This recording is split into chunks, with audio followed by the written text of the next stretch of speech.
good? What's good? What's good? It's your boy Rockstar, and I'm the host of the popular new podcast at my mama's house and Rock's house. And as usual, I come to you humbly out of respect for life and life itself. With that being said, we got a great show. And before we get into the tea, I got to introduce my all-star team. You know what I'm talking about? So we're going to start off with Big Yogi. Talk to him.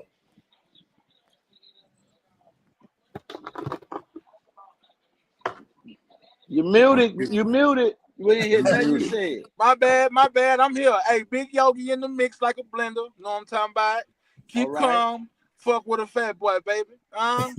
Yeah. We finna slide it on over to the right, man. My boy Trust in the building. Trust, let them know who you be. What's up, YouTube world? It's your boy Trust the Gent. We at it with another one. Yes. And I'm gonna slide on down to my boy Quality. Quality, let them know who you is, my boy. What's happening, world? How we living? I am N-A-T, silent E, aka Quality. You did. And we're gonna slide it all the way to the left, representing that H-Town and them Stros. Rich, talk to him. Oh, man. Hey, man. Rich Blackman. You already know the world greatest nigga. I'm here, baby. I am here. Already, man. Woo, man. Brother, I want to say what's up, YouTube world. What's good? What's good? Y'all go and make your comments. Let us know you're here. Let us know you in the building while Absolutely. we get this show started. You know what I'm talking about? Yes, man. So until then, man, what's going on, fellas? What's been popping, man? How y'all weekend been? Hey, man, will Rich land his plane? Yes, sir. We landing tonight. We got a runway. Oh, man. Everything been good, man. Life just life, man. Going through it, baby. You know what I'm talking about? How you doing, fam? You good? Yeah, man, I'm good, bro. I've been with the family, me and Trust. You know what I'm talking about? His future daughter. Hey, I ain't want to say nothing out loud, but both of you niggas looking the same way right now. I swear to God, it was my next comment. It was my next comment. Both of these niggas looking like they ain't worth a shit right now. What the fuck is going on? I just woke up, bro. Oh my God. Just woke up. Hey, I'm man. talking about exhausted. Man, I'm jealous. Y'all been doing too much right now, goddamn it. I'm jealous. Sit y'all old asses down. Y'all old like me. Sit down somewhere and relax. Hey, fuck that, Rock. Trust. I'm jealous. I want to be like y'all when I grow up.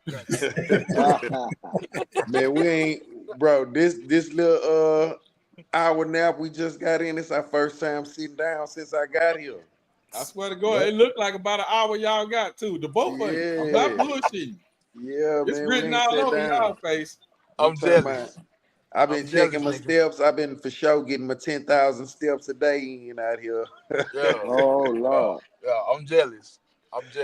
Yeah, man. Hey, you know the kids will do it to you, man. Yeah. It was college day today, dog. College day. Yeah. Don't get it twisted. Man. That son don't give a damn about age. It wore everybody. Kids too. Hey, y'all already know my beef with that motherfucker. Oh yeah, we are. Me and that nigga got beef. It ain't no rap shit neither, nigga. You gotta get that proper son in though. Yeah. What we call and see, I'm gonna tell you, that's one of the things I've been peeping out here in Atlanta. They got a lot of healthy, fun things you can do. You know what I'm saying? Like Rock took me on one spot called a belt line. I'm telling you, man, it was going down out there. Yeah. People walking, riding bikes, and man, I'm talking about they was out there enjoying life. I can be honest with you. They say down here in Houston or in the South, more or less, but mostly like Texas area, we're considered one of the fattest places in the world, and it's because of our commute. You know, everything is so far away that you don't have a lot of walking. But when I go up in Austin and places like that, it's completely opposite. It's completely opposite. But they walk everywhere there. They walk everywhere. They get up. They got hills and things, so they going up and down hills. It's amazing. I've changed my whole psychology because of that. Yeah, Houston got to do better, man. We gotta add some of those healthy kind of things to to the environment out there. But see, is it the healthy thing or is it people being lazy? Because I know, man, Quality took me to what's that park, Memorial Park? Man, hey, that's a great little low spot to go over there and get your exercise on, man. But it's all a matter if people want to get up and do it or not, though. Who want to get up and do that? Then we got Critical Mass where they ride the bikes downtown. They do that once a month. Everybody do that. I was shooting a video and I caught it on one of the videos. It was Critical Mass. Houston, but you know we in Houston. You know we drink syrup. You gotta get with that crowd, fam. You gotta get with that community. It's a healthy community. I mean, Slim Thug do it all the time. All the time. I see Slim Thug at the Memorial Park all the time. I was telling you about that. You got to get with that community, man. Get with that crowd. You know what I'm saying? Yeah. Well, I got a new community to look for then when I get already. All you got to do, Trust, is holler at me. I'm always be your right hand man. I'm going with you. Come on. Trust, he ain't lying, nigga. That nigga was trying to kill me.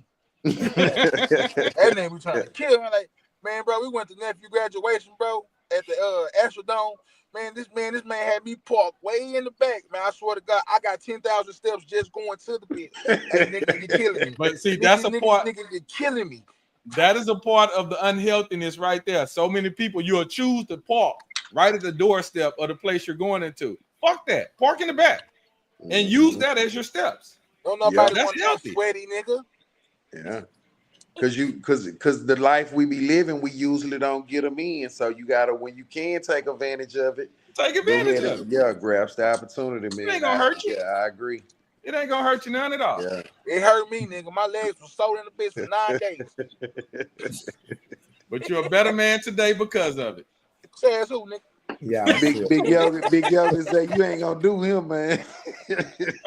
Hey, somebody, y'all do me a favor. Somebody, reach out to Fish in the chest if he getting on today. Who is? Which one? Fish. Okay, Fish. Uh-huh. I ain't never make the new chat with a minute. I was about to say. We go all off on that. Yeah, man. Y'all gonna make him have to change things up. I ain't gonna lie. I want to go back to where he was at. I can't stay in this damn iPhone world. Nah, nigga. Hey, Fish, man, get your iPhone, nigga. Shit. For real. Look, Trust. You see your boy Rock done woke up hungry than a motherfucker. He over there munching. Man, bro, I don't see how he hungry, bro. The college, man, I'm talking about, bro. My daughter college fed us all day, bro. We ate like kings today, dog. They fed us all day. Free. Hey, he hungry, Quality. Let that man be hungry, man. Yeah, they fed us all day, bro. They had Rock, I got your back, bro. I just think it's funny. Rock, I got your back, fam. You know what I'm talking about? Get your fat boy on, Rock. Get your fat boy on, baby. Don't worry about it. Yeah, you niggas are stupid. I don't know why I talk to you niggas. Ooh, man. All right, man. We're gonna go and get into it, man. I was kind of conflicted with the icebreakers, man. I was kind of conflicted because one, I bunch of them this week we could have used. I know, yo. Yeah. I'm gonna use this one, man. It ain't the funniest, but it's something to go with. So let's go. Hold on. Mute your mic. Commentary gonna make it funny. Yeah. All right, mute your mic.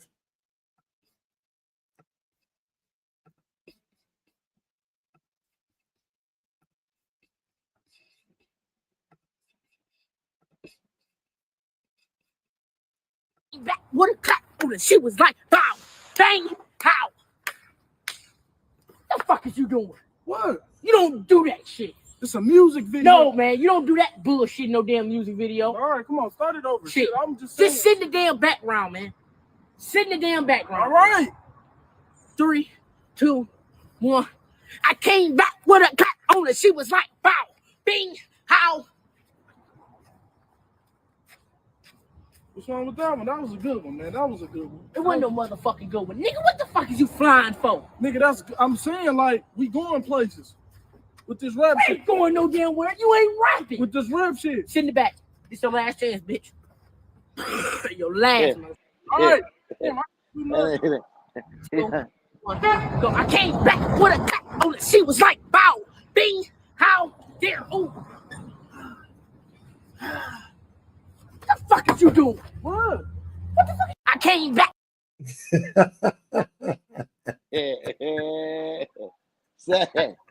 Say. Hey, Y'all ain't hit on hey, me. Now that one was look, I funny mean, there, the shit ain't funny, but the shit funny. Hey man, when my boy I Suge feel Knight like that was say, purposely done. I need a hey, backup like that. You need a backup hey, dancer like that. nah, Hey, man, no, you if don't. your wingman ain't like that, man, you need to get another one. He was trying to make it happen from nothing. He Hey, spit, he flew, first, he gave it all he got. I don't know what he did hey push up. man, hey man, Hey, he committed. That's first he off, committed. nigga, what's that nigga rap name? MC Tight Clothes? God damn, that boy shit was tight in him up. MC right now. He's gonna do it right now, nigga. He don't give a damn. Hey, hey, if you want to come to a label when the producer ain't all in the videos, See, come to see, Death Row, nigga. see. But But my man was on it. I love his energy though. That boy yes, say I was saying we going places. Yeah, yeah, and Yeah, flying, I love yeah. it. I love it. I Get love where it. I'm at, yeah. Catch up. I Yeah, felt it. He yeah. wasn't playing. Yeah, I felt You said I thought it was dope, dog. What? it. hey, Hey, He wasn't. my boy that's took a the cake classic when he. case when your non-talented friend is your biggest supporter. Yeah. See, What's up? see. Your He, Mhm. non-talented friend be the biggest supporter. Hey, my But boy took that the means cake you when he got a hit the friend, though. push-ups. You he got got a a friend. friend. Shit. Yeah, for I'll sure. take my non-talented friend that support me any day. Any day of the week. Come on, little Any old nigga. day. He Come may on. not be talented, but he's a great hype man. Fuck you talking about. Man, See, he Mhm. got hard. He see. down. He down with Look, the thick I'm and thin. gonna find a role for his ass. I don't give a I'm That's fuck what he can't there do. I'm you gonna go, find yeah. something for him to hey, do. that's Spliff. Remember Spliff Star with Buster? But man, you Shit. took the words right out my mouth, yo. That's exactly what I was thinking about. I'm talking Yeah, about, man, he was a that's how hype Spliff man. was. Yeah. All right, man. Before we get started, I ain't got no pictures. So we're gonna do the flowers, man. I want to give my flowers to my kinfolk trust, man. So everybody get trust a round of applause, man. All right, Trust. All right, my brother. Oh man. Yeah, man, my boy, man. He came out here and all I just assisted him, man. Man, to watch because y'all know Trust is my little brother, bro. And to watch him, bro, it's kind of funny because I watched him when he was little, and then for him to watch his child from when they was little and grow up, it's an amazing thing to see it coming from my lens. You know what I'm saying? Because I remember when he was little, and He so was to that little nigga. watch his child grow from when she was little, she was surreal to me, bro. Like this whole day I've been floating, bro. Like seriously, you know what I'm saying? He don't even know this. I just decided to say this on the podcast, you know what I'm saying? But bro, to watch this and to watch, you know what I'm saying, watch him, bro, do it, just to watch fatherhood in motion, bro, just is epic, dog. The shit's epic, dog. You know what I'm saying? And we was talking, and I was like, you see the difference between the narrative that's spun and what we see in reality? Trust to tell you, every child there, what did we see, Trust? Yeah, it was like co-parenting or marriage It was together. the mama Yeah. and the daddy. Yeah. Now we know it's gonna be some that don't have both, but the majority, the mom and daddy was right there with the kid. And that speaks volumes, you know what I'm saying? That speaks volumes to, whether they were together or whether they were just co-parent, it don't matter. We don't know. We just see a kid, their mom and their dad. You know what I'm saying? And to watch that, you know what I'm saying, and to watch my kinfolk, you know what I'm saying, do his thing, and they, drop they child off who've been under supervision for 18 years, you know what I'm saying? No longer be supervised by them. That was some amazing shit, bro. So gotta get a flowers to my boy Trust, man. You're a G, boy. Yeah, brought a tear to my eye up there, boy. I'm talking about I'm boohoo crying. Yeah, Let me yeah. ask you a question, Trust. It was your daughter, right? Yeah, my daughter. I ain't gonna lie, it's different. It's different when it's that baby girl. Because when it was my son, I kicked that nigga out the truck so fast. Nigga, get the fuck out. I don't give a don't call, don't say nothing. Hey, every time I call, just tell me everything all right. It wasn't different for me. It wasn't different for me though. Figure it out, nigga. Whatever issues you got, figure it out. But that baby girl, oh nigga, I had a hard time leaving her ass. Yeah. I had a hard time leaving her. Well, man, both your kids at UT? One of them went to U of H, but she started at Boger, Texas, which is at the top of Texas. It's in the middle of fucking nowhere. Yeah, I know where it's at. If you know where it's at, you are pretty crazy your goddamn self. It's a plant out there in Borger, Texas. That's 20 minutes from Amarillo. Yeah, Amarillo. It's real close to Amarillo. 20 minutes from Amarillo. She started off her college there. I dropped off there. I ain't gonna lie, Trust. I couldn't leave. It took everybody in the family to put me in that goddamn van and tell me to come on. I was like, oh no, I ain't leaving. Why is it like that though? Because like as black men, we're a little, on our sons, but the daughters, man, yeah, man. Because I ain't gonna lie, boy. I tell my daughter this shit all the time. Girl, I would do a life sentence with my feet kicked up behind you. You for sure. I'm not playing no games. You know what I'm saying? I was the same with my son too. I'm sensitive. I was sensitive to my son. Yeah, I don't know why. I guess because he didn't become the me I used to be. So that's a sensitive area for me because I know how hard it is on brothers trying to survive. You know what I'm saying? Coming up and we got so much things attacking us. Drugs, being cool. Thug like it's so much attacking us. So to see him grow and spurt into something, a productive legal citizen, you know what I'm saying? Which I call beautiful. Yeah, that's a good thing, bro. Because as black man, bro, with so many words, we fighting to pick the straight narrow road or the product of the environment road. You know what I'm saying? And man, that's a battle in itself, bro. That's a battle in itself for real. Battle, bro. Yeah, man. So before we get into the show, I want to give Lil Mama some words of encouragement.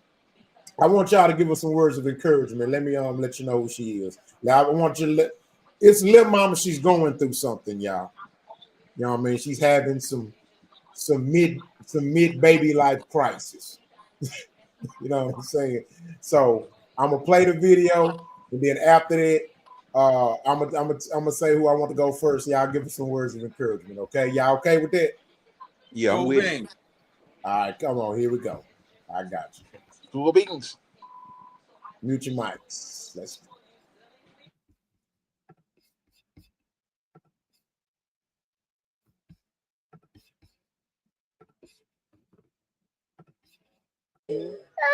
Michael Jackson.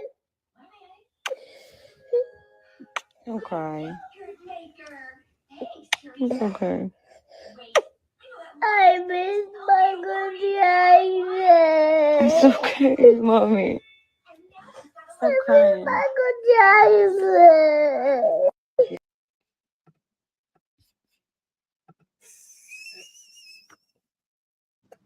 That's baby, she's going through some time. That's not funny, but it's funny. Y'all bullshit. No. Y'all bullshit. I feel her right now. I'm crying right now too. I'm with her. Wait, did she say Michael Jackson? You goddamn right. She said Michael Jackson. Okay. Goddamn right. Hey, I told you every black person born in this world know Michael Jackson. I don't care how old you is. If every they human, or one, and you put Michael Jackson on, they gonna start dancing just like him. I wouldn't give a damn. Every one of them. Mike passes color, nigga. Mike. That's why when anybody compare themselves, when they try to compare Chris Brown and all these other niggas and Drake, you can't get close to Mike, man. Yeah. Mike been gone damn near 10 years. That baby crying right now, man. I feel that thing, man. Honestly, the style longer than 10. Honestly, Mike's style, bro. I'm not saying this nigga is like right there with him, but the closest comparison to him would be Chris Brown, in my opinion. Chris Brown is Chris Brown. Chris Brown. No, I'm Brown. not saying But he might though. not I'm Mike. not saying he might, but anybody like Yeah. as far as performance and the dancing and the singing, I would say Chris Brown is the closest. Well, That's then what my about personal Usher? opinion. Who? Usher. Who is that? Usher is the one Chris Brown got created after. Let me say the one this. Chris Brown took it from. Let me say this. I think Let me Chris Brown say elevated this. the shit. No, y'all right. I agree with your sentiments, but I'm gonna say this. You're right, but you know, a million light years is still far away. Yeah. And I'm gonna say this.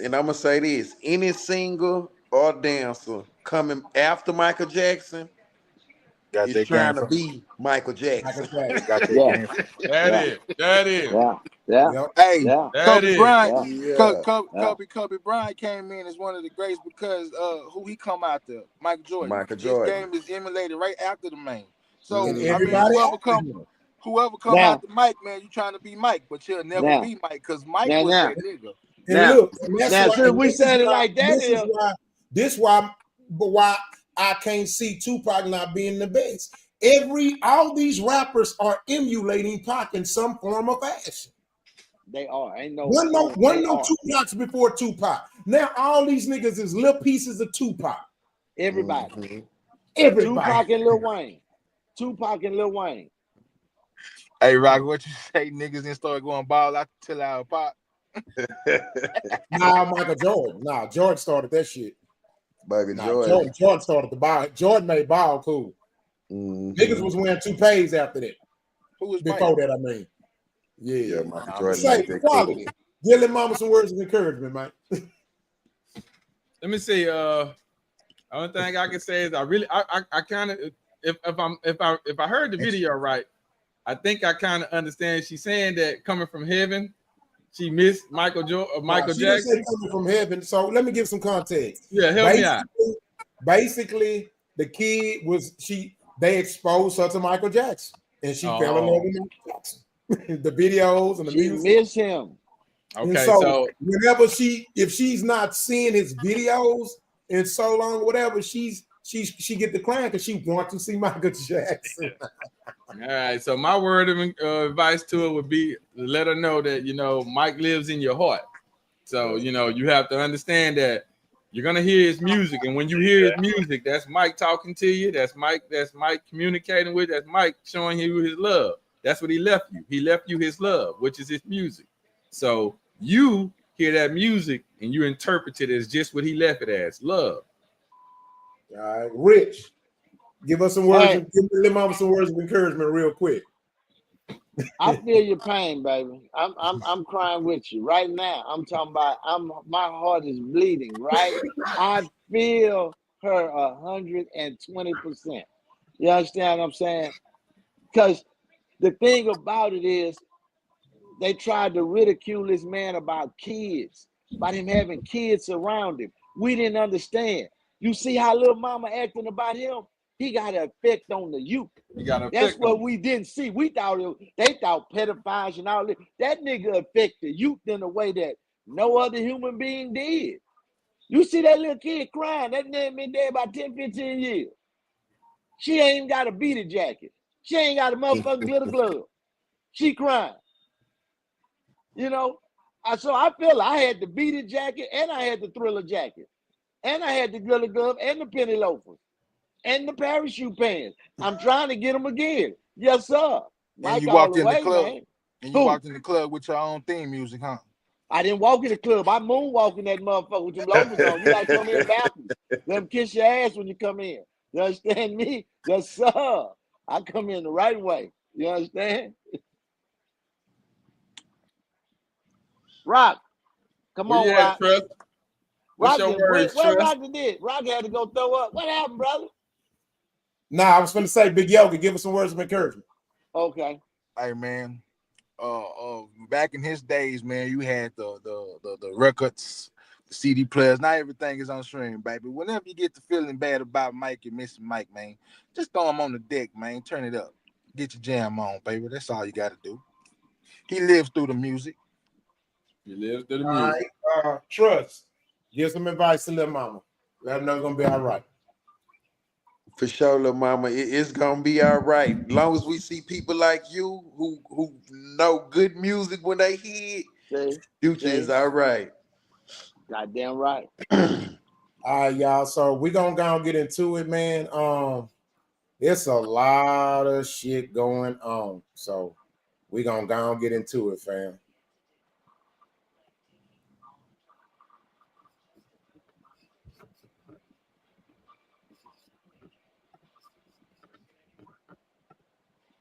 Mute your mic.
I gotta go first, please. I got a shit to do. Hold on, Rich. Oh, I gotta go first.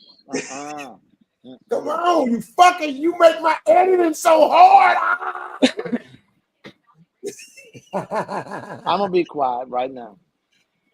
So basically, the subject today is about the Sassy NFL. Basically, the Minnesota Vikings, they have employed a male cheerleader, and a lot of fans are actually pissed. They're more mad. It's more negative reviews than it is positive. Of course, you got the leftists, they supporting it and defending it, but you got people on both sides of saying, okay, this shit is too far. So we're gonna let Rich start, man. What's your thoughts on this? Hey, man, listen. I don't know about y'all, but y'all tell me if I'm wrong. I was so motherfucking glad that Robert Earl or Jimmy Lee didn't run out there and that was a white boy. Oh my God, I was so happy that was a cracker and not a nigga. I was so, listen. We got to take our wins where we take them. I was so glad that once that rapping nigga gay nigga, I'm so glad Saucy Santana run his ass out there. I was so glad to see a white boy. I said, oh yeah, that was all right there. I didn't want us, we could be first at a lot of shit, but I didn't want us to be first at that. You understand? They need to be first at that gay shit because that's them. You know, that's they shit. So, hey, long as it ain't a nigga, I was all right with it, man. You know, that's on them. Hey, I was just glad. I'm just saying, hey, that's where I was with it. So let me add some context and let me add to what you're saying. Give me a second.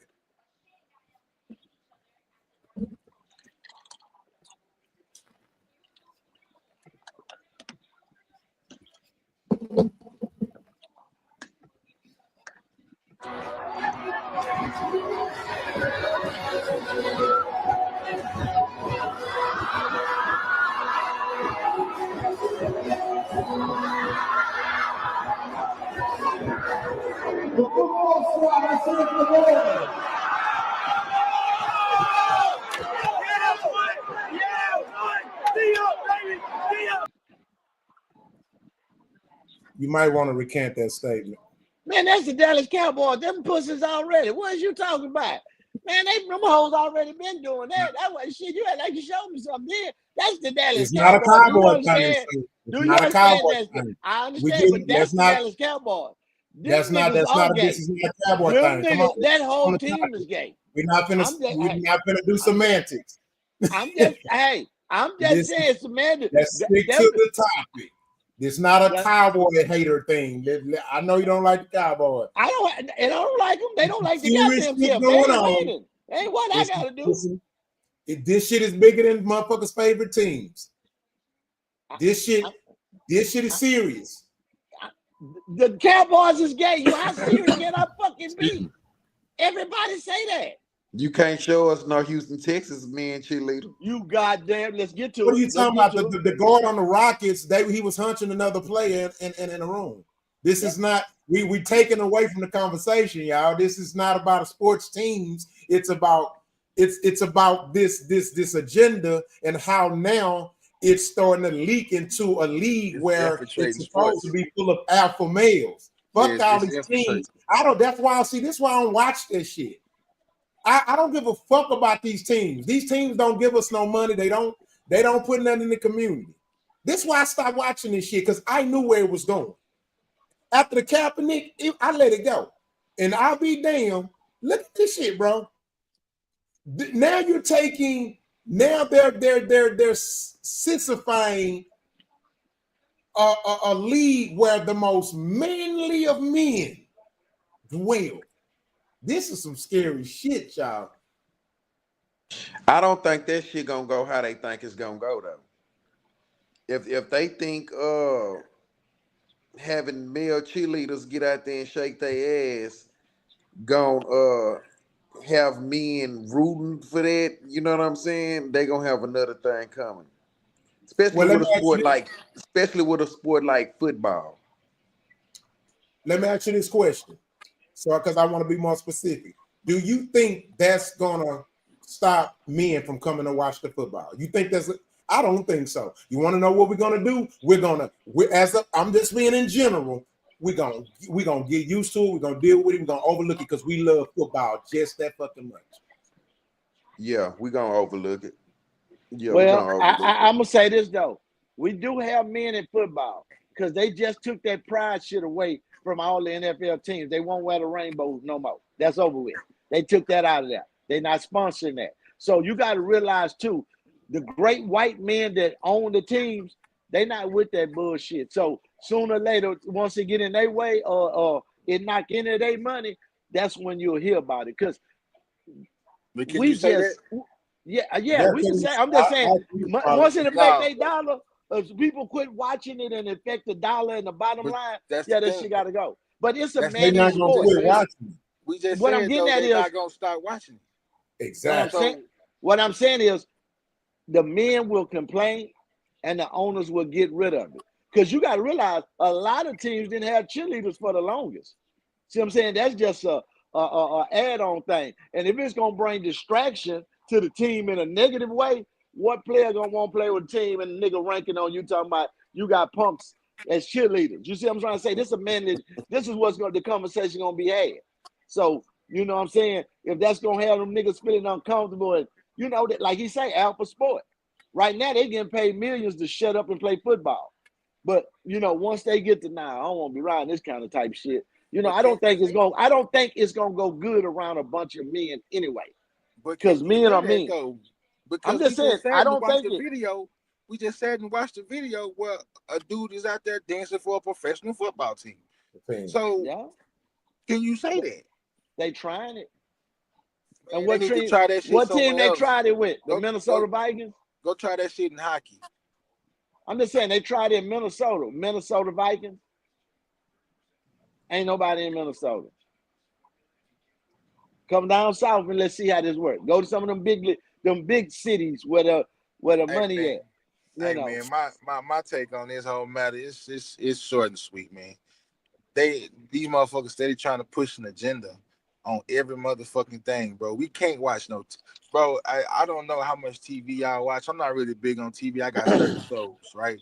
But the shows that I watch, you know what I'm saying, pretty, you know what I'm saying, I ain't too much on that other shit, right? They put gay shit in everything. Movie shows. They trying to infiltrate it with sports and all that. Man, look, man. It was a point, bro, when I was growing up, bro. If you was like that, you was like that, but you stayed to yourself in your own little community. The shit wasn't pushed up on us.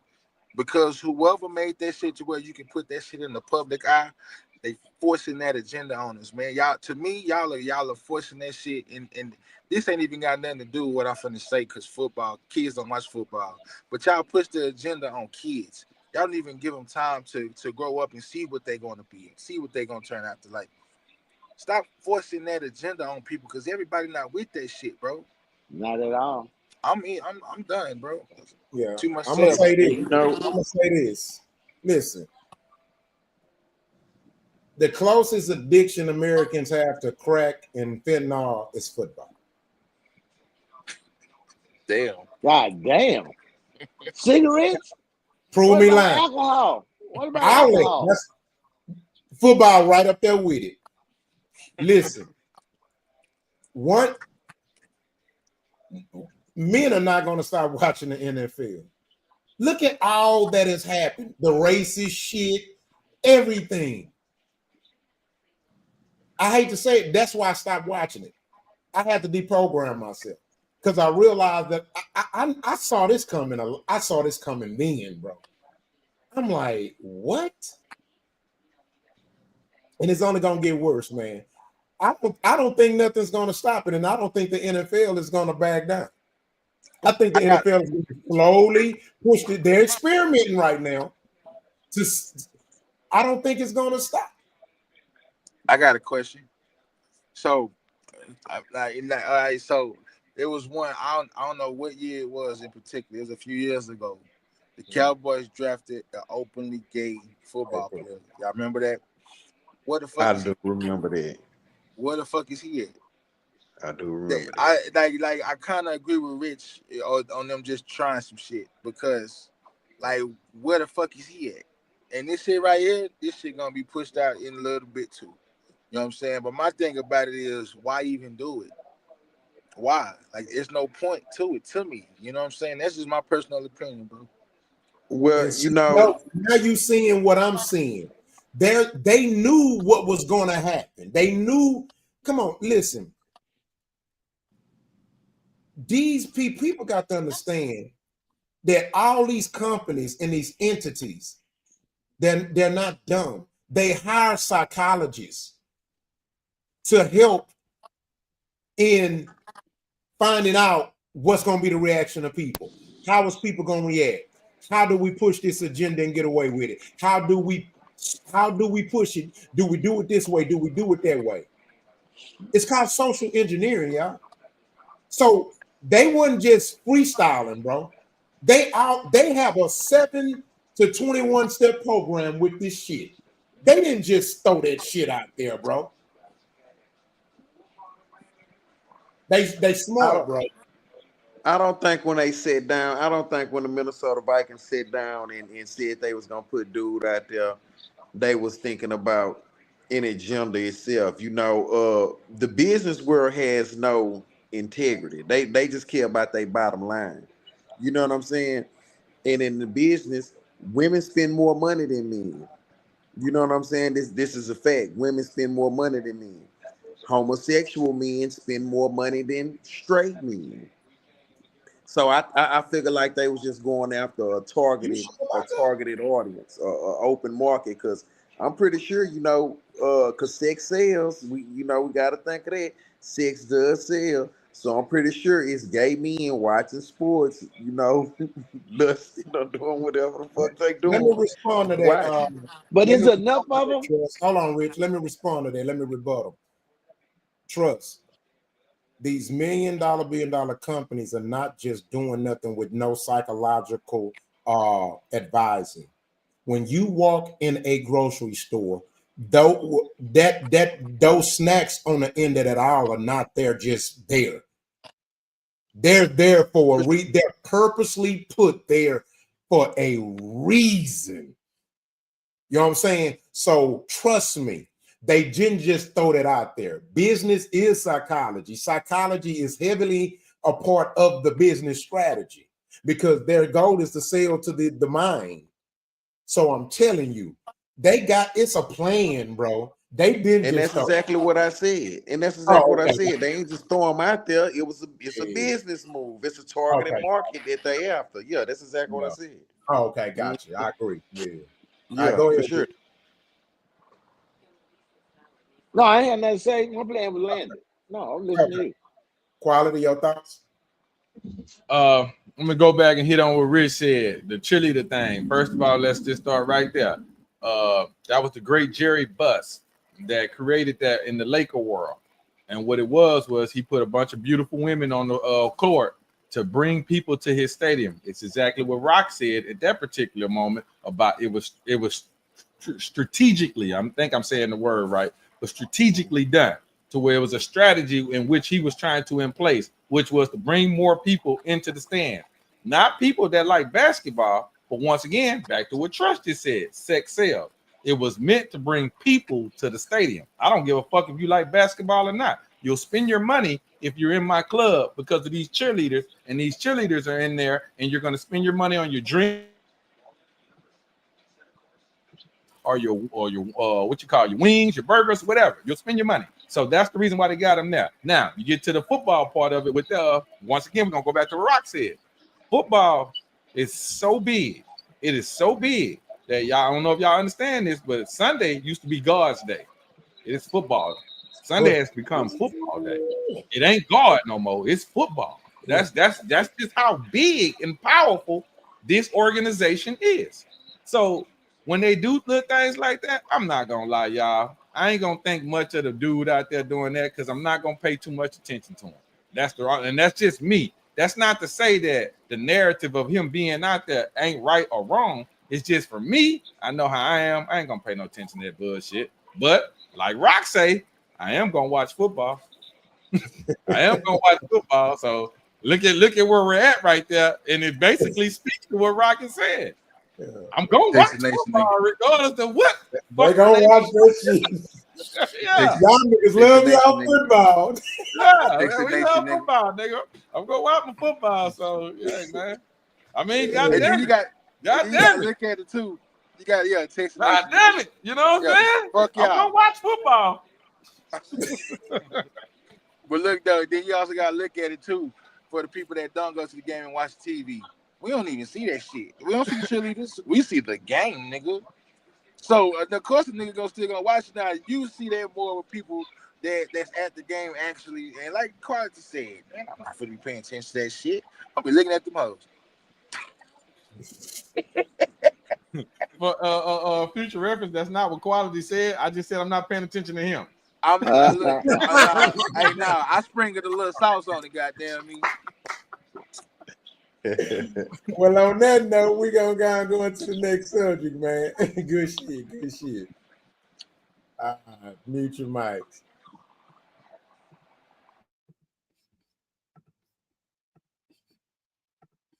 Told the truth. You know what I'm saying? Listen, Donald Trump pulling the National Guard out, and he pulling the FBI and the CIA and the ABC and the 123 and sending them into the inner city. He need to. Listen, these young boys are running around with Glocks with switches on them. Do y'all understand that they have guns, that they're pulling the trigger one time and it's shooting 50 bullets? Bro, listen, all these young dudes that's running around out here like this, that's killing for no reason and just like they're in this death cult, they need to be sentenced to federal prison, bro. They need to be sentenced to the electric chair, bro. They're killing people for no reason. And y'all acting like Trump is just doing this. Bro, listen, the inner city of Black America, bro, with all of this nonsensical violence, it has to stop, bro. It ain't even about no money. It used to be about money. Like, they're just killing each other for fun, bro. They're serial killers, bro. Yes, he needs to send he needs to send whoever he got to send in there to arrest and do whatever he got to do. You know what I'm saying? And listen, I used to be on the too, bro. Listen, get a job, go pay taxes. The dope game is over with, bro. The streets is over with, bro. If you in the streets now, you deserve to go to prison. You're an idiot. Period.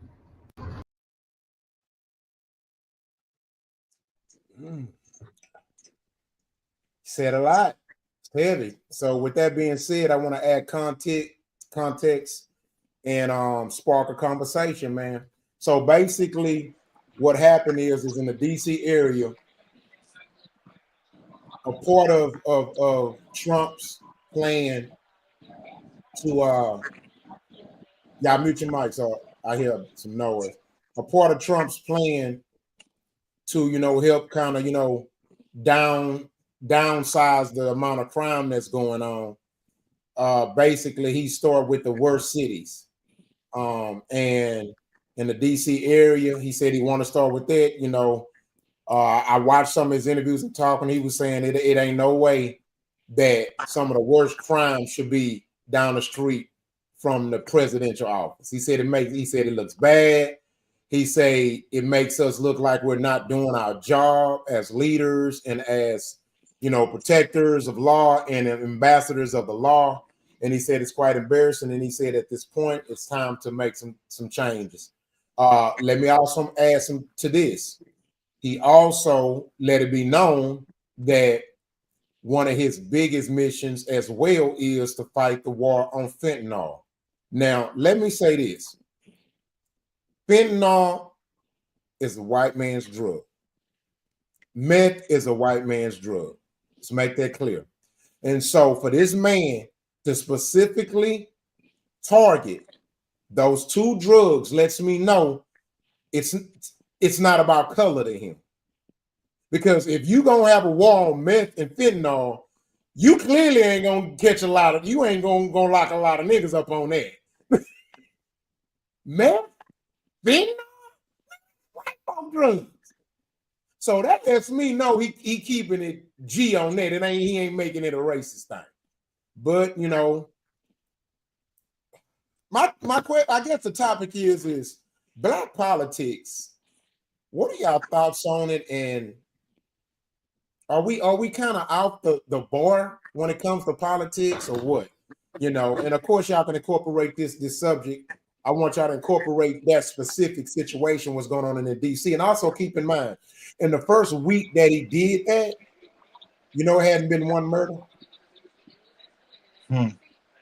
When before that, it was like 34 shootings and like 10 murders the week before.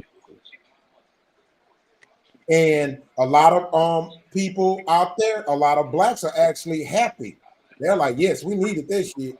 Then you got some that are kind of, like, oh, he just want to lock niggas up or whatever. But again, I'm just opening up that conversation. I want to start with trust, and then we can kind of go into the conversation back and forth or whatnot. Trust, what's your thoughts on this whole thing?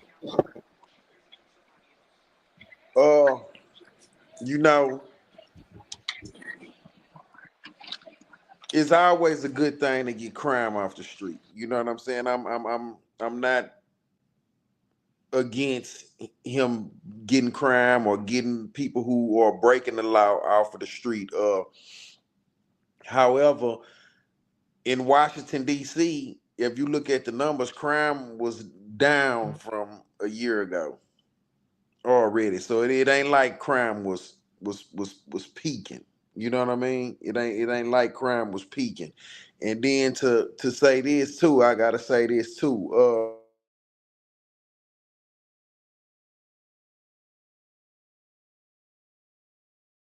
Can hear me?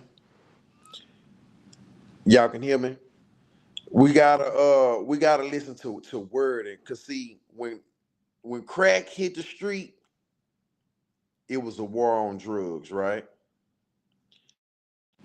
Fentanyl on the street, white folks out here doing the fetty lean or whatever they calling it. They doing the fetty lean. It's an epidemic. You see what I'm saying? Wording plays a real big part, and I think it's a very fine line. And don't get me wrong. I don't hate Trump. You know what I'm saying? I don't hate Trump. You know what I'm saying? I don't feel like no government entity can improve black lives in America. I feel like it's up to black people in America to improve our situations and get us to where we need to be as black people. You know what I'm saying? So I never put the blame or nothing on the politicians. I want to make that clear. But we have to pay attention. It's a fine line between the wording of what they wording, because they not finna be giving white folks 100 years for selling Fetty Wap. They just not gonna do it. And they was hiding a lot of black men over crack. It's a lot of boys still ain't came home for selling crack in the 90s. Well, let me ask you this, Trust, because everything you're saying is right, but a lot of what you're saying is past history. Trump has not been a part of none of that, including the wordplay. You know what I'm saying? Trump never called it an epidemic. Trump saying he locking their ass up. Trump ain't really been, he ain't been doing, Trump he hasn't been doing, oh, well, this is an epidemic and their victims. Trump, Biden was talking about this epidemic and open up funding for programs. Trump say, we're going to lock them bastards up. Trump on some other shit, bro. I ain't going to lie to you. He different, dog. He really not a politician, dog. Yeah, because the fentanyl problem, man, it is definitely a problem. But and we can't just say it's a white drug no more. Because when was the last time you got a glimpse of what's going on in Baltimore? Well, what I'm saying is it's predominantly used by whites. Crack was predominantly used by blacks. So that's what I mean when it's more. Okay. So in other words, if they do a war on it, more of them gonna get locked up than anybody. Now I can't say this. He does have the power to inflict that war, but we also got to be mindful. Trump can't control the local judges that take the cases. You know, that's a hard battle to fight. Now he can't save us. He can't. He can only do so much. He can't tell a judge, "Oh, don't you let him slide." I beg to differ. He probably can't say it, but he can definitely influence. Let me tell you something. My grandpa used to say these 50 countries, not 50 states. Trump cannot single-handedly make every judge in every county in the United States of America. No, exactly. Not every, but he can influence some. No, he can't. You got to remember, you got Trump haters. Half the judges don't even like him. Yeah, but not a lot of them are. A lot of them are not brave enough to even come out and tell you they don't like him because he'll threaten your job. He will threaten your job. He will threaten your career. He will threaten things of that nature. He's done this before to high politics. I thought you were watching Johnson. Nah, I disagree with that. Well, a judge is an elected official. Exactly. Yes. Yeah. He can't tell no judge. He can't influence no judge. All these judges, you know how many judges, you know how many counties it is in America. So what I'm saying Republican, even with him going hard on it, he still is limited, right? Those judges, they feel powerful. They don't necessarily give a fuck about him, who he is. They feel powerful in their own right, in their own town. Same with these sheriffs. Man, these sheriffs hold court on their own ground. Man, let me tell you something. You think the Harris County Sheriff gives a fuck about Houston being a Democratic city? You think the Harris County Sheriffs give a fuck about the Houston mayor if the mayor is Democrat? I know they do. Yeah, I but know wait, they do. Let me say this. Yeah, they do. But you think it's going to affect? I don't mean to turn. Rich, do you think it's going to affect their agenda? Harris County Sheriffs is on some Harris County Sheriff shit. Yes. When them black girls did that Democratic all the way across and knocked some of them Republican dudes out of there that hadn't been challenged, that's how that little Mexican girl got in there. See, that's the power. They all ride together. So anybody that's Republican, Trump got his finger on them. If he don't, he got it on their boss. And their boss is going to tell them, hey, this is what we need to do. This is what we need you to do. Why you think Greg Abbott, the wheelchair, but you prove doing exactly what Trump said? Because you're proving my point, y'all. Not all sheriffs are on the Republican side. Not all judges are on the Republican side. You're proving my point.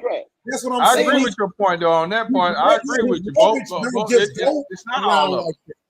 Yeah, his leverage is only goes so far. Only on Republican. If they Republican, they part of him. That's all I'm saying. Democrat is the only people against him. Democrat. That's all I'm saying. You got to ride with him like a gang member. You can't challenge it. But here's my thing. That's why I say Republican or not. If that white judge look at this white boy that got caught this case fentanyl, he gonna make a personal decision and say, yeah, that's mine. He mine. I'm gonna give him probation. We don't have no control over that. I mean, Trump don't have that type of control. That individual judge is going to make his decision. based off how he feel about who in front of him. And who can come over and veto that decision? Just like we got black judges too. So if a nigga coming there, shit, niggas can be back. Like that white boy, yeah, I'm gonna get you. Who can veto that? Who can veto that judge decision? You know what I'm saying? A black judge can do that too. Yeah, you crackers, y'all been locking on my nigga. Yeah, you got caught with what, 60 grams of fentanyl? That's 30 years. They're not gonna be able to do it. The black man, who can pardon that person? Who can pardon that guy that got 30,000 years or whatever? Who can pardon him? That's a whole nother conversation, fam. But it shows the power. It shows the power I never and said the influence. It didn't. But his influence still only getting stretched so far. So far, I agree with you. So far, we both agreeing on that part. So you're right, Rock. You're right on that. United States, his influence is all over. Trust me, he's the top dude. Yeah, he's CEO of America. We're not being realistic, man. How we not being realistic? He talked because he does not have his hands. His hands does not puppet everybody in this country. It's a reason why this country saying is that, Rock. We agree with you on that part. It's not everybody, but he does have influence on certain people. This is not China. He has influence on certain people. Certain people he has influence on. Certain. Listen to the key word. Certain people. So we agree. We talking about a man who done changed all the laws he wanted to change, bro. We talking about the man who just put martial law on a United States country for no reason. He did not. See, I'm just saying. I'm down with it. We're calling it that. Okay, I'm saying I'm down with him. I'm a Trump supporter. I know, but I am a supporter. So I'm saying, so don't get it twisted. We labeling it that. Democrats are labeling it martial law. It's called spear mongering because they trying to keep from losing their fan base. So what they're gonna do? They're gonna sell to the Democrats. Hey, he's doing martial law. Don't y'all take this? Let's protest. This is evil. See, martial law is bigger than what we're thinking. If a president vote, if a president facts, if a sitting president invoke martial law until he uninvoke martial law, he could stay president. That makes his that's term not the long. topic of conversation. I know. I'm just saying it's a method. It's always somebody intent. They do shit with intent. That's not the topic of conversation. The conversation is not about martial law. I'm confused. We didn't drifted so far away from the actual topic. The topic is what? Black in politics. Black and politics. Yeah, I literally stated that. I said that after the thing. It was about a conversation about blacks and our views on politics. What is that? Are we fucked up with politics? Why do we make everything about race? You know what I'm saying? Because you got Democrats, you got Republicans. Then you got some in the middle. I don't think us in politics, I don't think that we have a say in politics. We think we do, but we don't.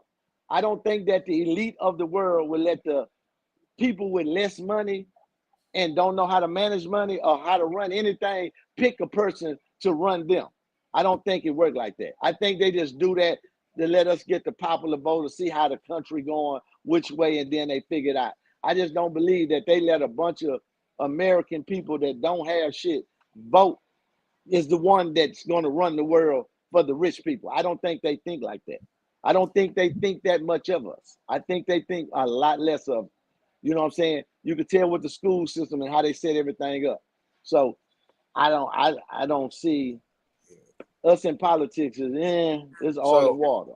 So my thing about it is this, bro. Like ever since I've been able to watch and keep track of like presidential campaigns and all that shit, I'm gonna tell you the one common factor that I see, bro, and maybe it's shit that I don't see personally or I'm seeing with my own eyes.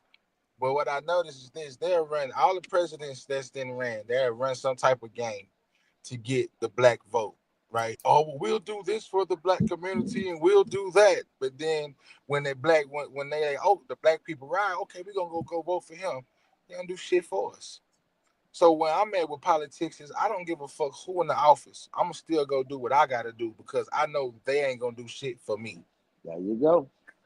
That's how I feel about politics as a black man. That's it.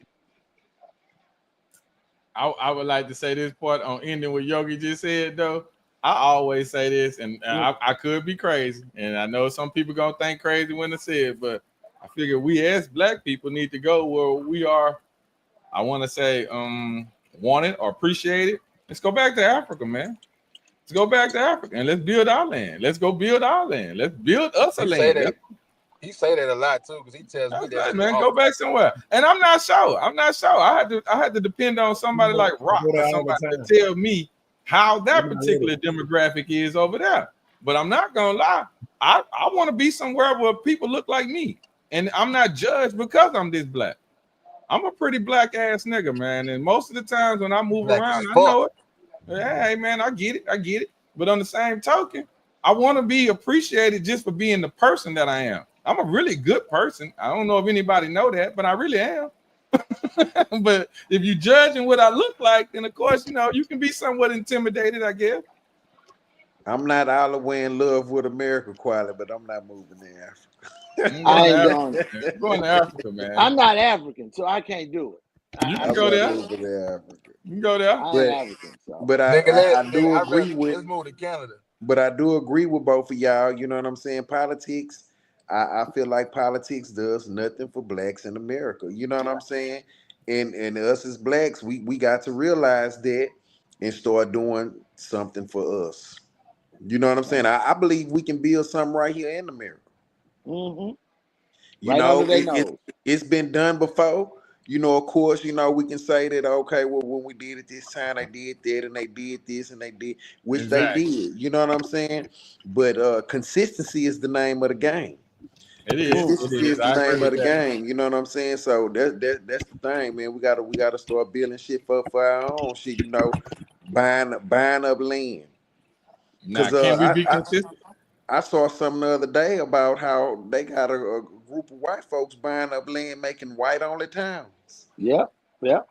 So, but can we be consistent like that? Can we as a people be consistent? No, we can't. No, we can't. Have you seen? Wait, Trust. Have you seen it before? This was my segue. Have you seen it before? This was my segue. I'm being sarcastic. This was my segue. I'm gonna tell you why we can't.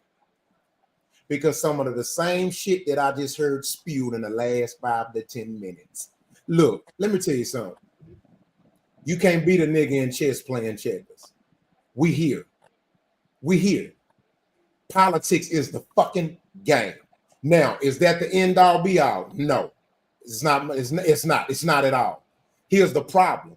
The problem is with niggas, we only cater and invest ourselves, I'm saying as a whole, into popular politics. See, we love everything that's fucking popular, even if we don't even have knowledge of it. You want to know what's popular politics is? The presidential race.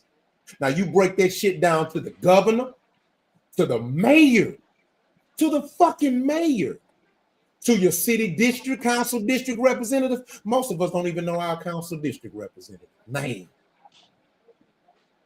See, that's the problem. We're playing the game wrong. We want to go all the way to the top and play the game and feel like we supposed to have some type of leverage, but when we supposed to start down here. In fact, your local vote is 1,000 times more powerful than your presidential vote. Exactly. It's 1,000 times more powerful. I got a better one for you. Most niggas ain't even never been to their town hall meeting, the one town hall meeting in their fucking community. They have them every month. The problem is us. We know what we up against. Think about this. What's the majority race in the population in the country? You got whites, then you got Hispanics, then you got blacks, then you got Asians, then you got Middle Easterns, then you got Indians. Why is it that they get more done through politics than us? And we're the third most in the country, including Hispanics. You want to know why? Because they know how to play the game. They put their money together. They invest. They do all these little things. They start with the individual. I don't think that's politics, though. Hold on, that is a part of politics. Yes, A it part is. of it, but not all of it. That's economics. Exactly. That's economics. That's economics. Politics. Politics has its branches. What are you talking about? What I'm saying is this. What I'm saying is you start with the local community, the local neighborhood. Then you go into the what? The city. Then you go into the what? The counties. Then you go into the what? The state. Then you go into the what? You go into the presidential. We were just at your daughter's school. All that is a part of group economics. That's a part of politics. All that shit leads up to politics. Yeah, see, I'm seeing it totally different than you are on that. See, what I'm saying, let's take Northwood Manor Homestead area, Northeast area, right? Let's take that for example, right? So now, if we build some economic structure in just that area, you know what I'm saying? What a dollar is staying in that area. You see what I'm saying? What a dollar is staying in that area. I feel like that's where the power comes in. I don't feel like the power is in a vote, if that makes sense. I didn't say that. I'm saying this is a part of it. I never said it's the whole totality of it, and that's supposed to work alone. It's a lot of mechanism to this machine. It's a lot of pieces to the machine. You know what I'm saying? But what I'm saying is most of us don't even know our local congresswoman or congressman. That's the problem within itself. We don't even know who represents us to even have a say-so in what's being implemented. Can I chime in right quick? See, here's the thing. Here's what I'm saying. Too many niggas, we love complaining and saying what everybody else not doing when the person who's not doing what they need to be doing is in the mirror. Let me chime in here. Listen, y'all. Blame everybody else too much. Listen. Let me explain something. That's all good in a perfect world, but I'm speaking for real. I'm gonna speak real right now. I'm speaking for real. I'm not. It's not a debate about you. Just not to go. Hey, can we make a rule where everybody get 3 minutes to speak, and after 3 minutes you get cut off? Just 3 minutes. That's the way we are. That's organized.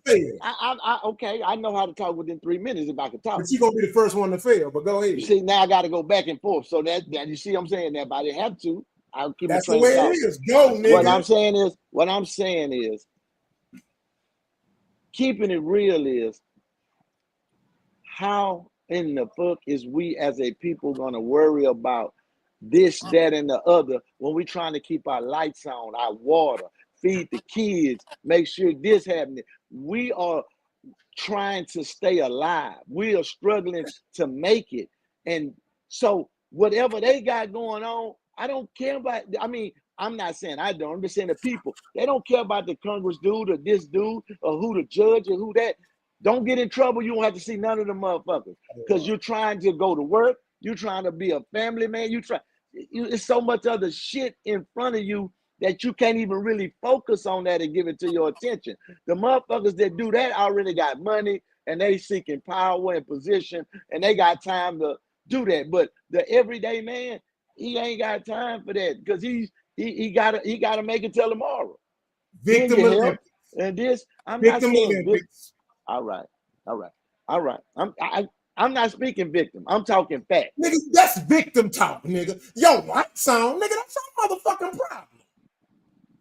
What the fuck that have to do with the community? All right. But them same niggas you're right. Them same bitches who's standing in the line for backpacks and laptops for their kids got $200 weave in their head. What we talking about? What?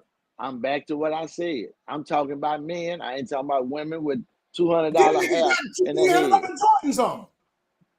And behind in child support. What? Okay.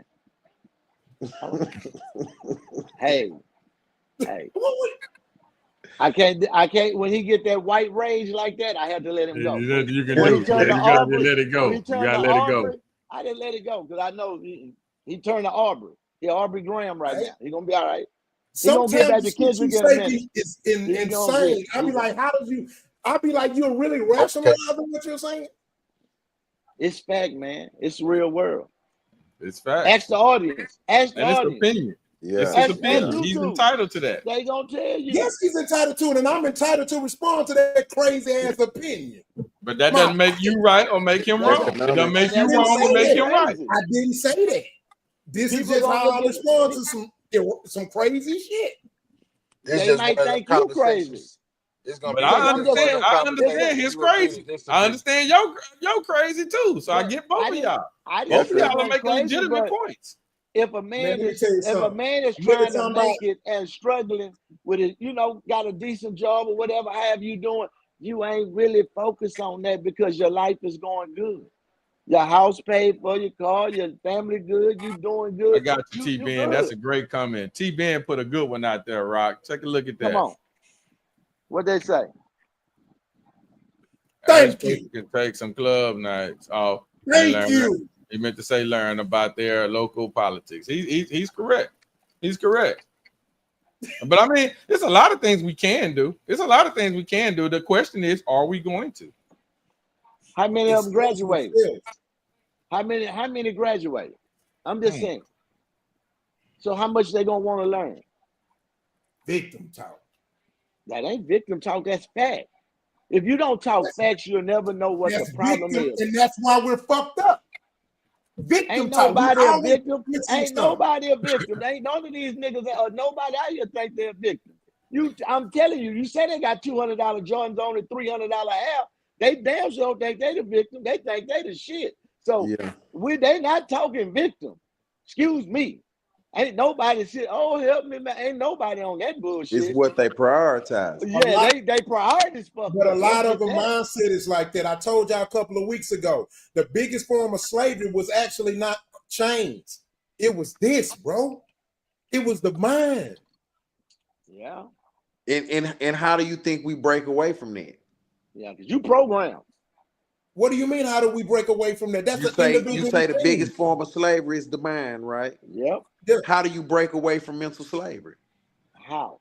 It's a lot. Read, knowledge, wisdom, having peers. If you're blessed with that, looking up mentors. We know everybody don't get it. Not saying it. But again, when it comes to that type of conversation, see, this is what kills me about victim talk. Because victim talk, there's never going to be a solution to it. No. That's why I asked the question. That's why I asked the question. How do we break away from mental slavery? Because I'm all about solutions. You know what I'm saying? That's what I'm trying to say. I'm all about solutions. I'm gonna say this. We in a time where we really know the answer. It's about actually practicing it. Because our people before us practiced it. Our people before us practiced it. Now, somewhere down the line, we gave the fuck up. But guess what? You don't give up in war. Have y'all ever talked to somebody who's been in a real war? You don't give up. When you keep losing soldiers, you don't give up. We lost the Vietnam War. But you want to know what the number one goal was? No matter how many soldiers they lost, keep fighting. Somebody got to get home. Hey. We got to have that same mentality, dog. We've had black towns. Yes, they burnt them down. Yes, we've had black owned bank. Yes, but when the fuck did we start quitting though? Who we fighting? Niggas just became a product of their environment, bro. They thought their environment was the end all be all, bro. When there's a whole bigger world out there, you just got to be willing to explore that bitch. I don't think niggas just gave up. Not at all. No, as a whole, as a whole, the results show that we've given up. Not saying we're purposely giving up. As a whole, the results show. Sir, we own less than 1% of the land in America.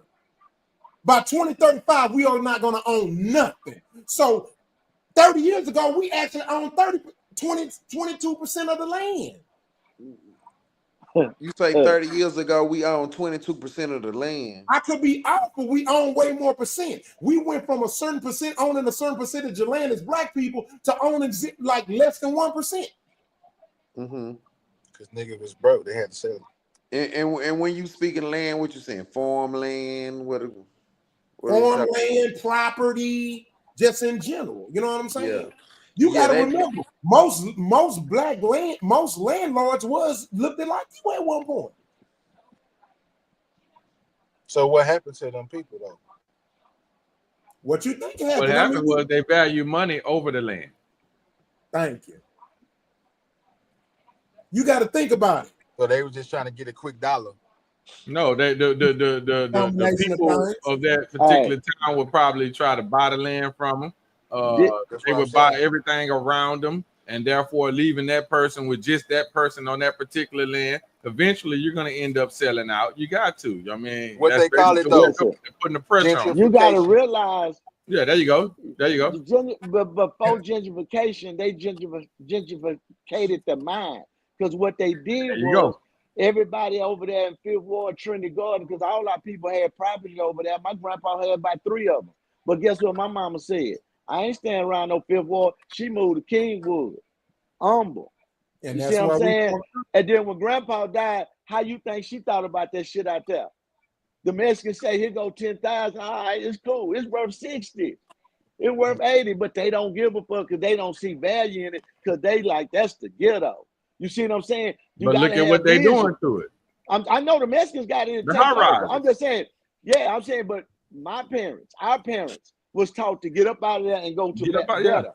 I'm talking about they in Spring, they in Woodlands. Come on, man, we could have made all that right there. I'm a victim. I'm in Pearland area. I'm a victim. That's what Grandpa did. He bought all the lots around him, just kept buying them. And when he died, the kids just sold them out.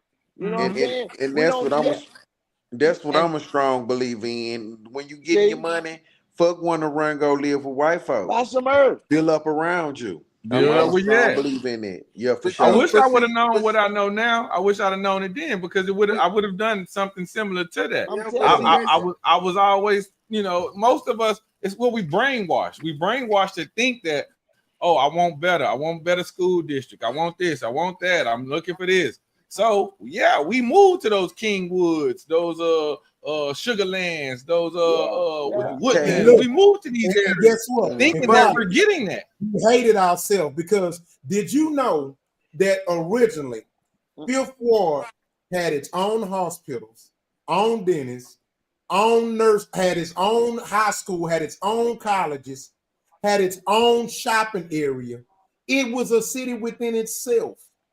Remember we was talking about that earlier, Yogi?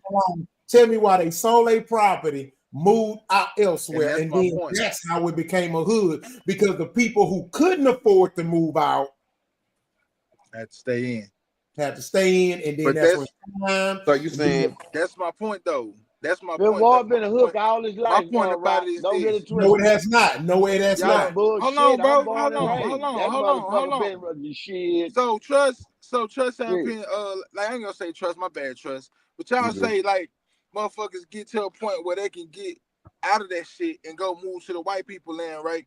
And like y'all say, oh, just stay there and build. But that goes to the point me and Carla was talking about earlier, man. Niggas, it's hard to do that around a bunch of niggas, because you got to worry about different crimes, robberies, motherfuckers breaking in your house. You can't even go to your car with motherfucker putting a gun in your face. And see, Quality said something to me, bro, and it was a great point, man.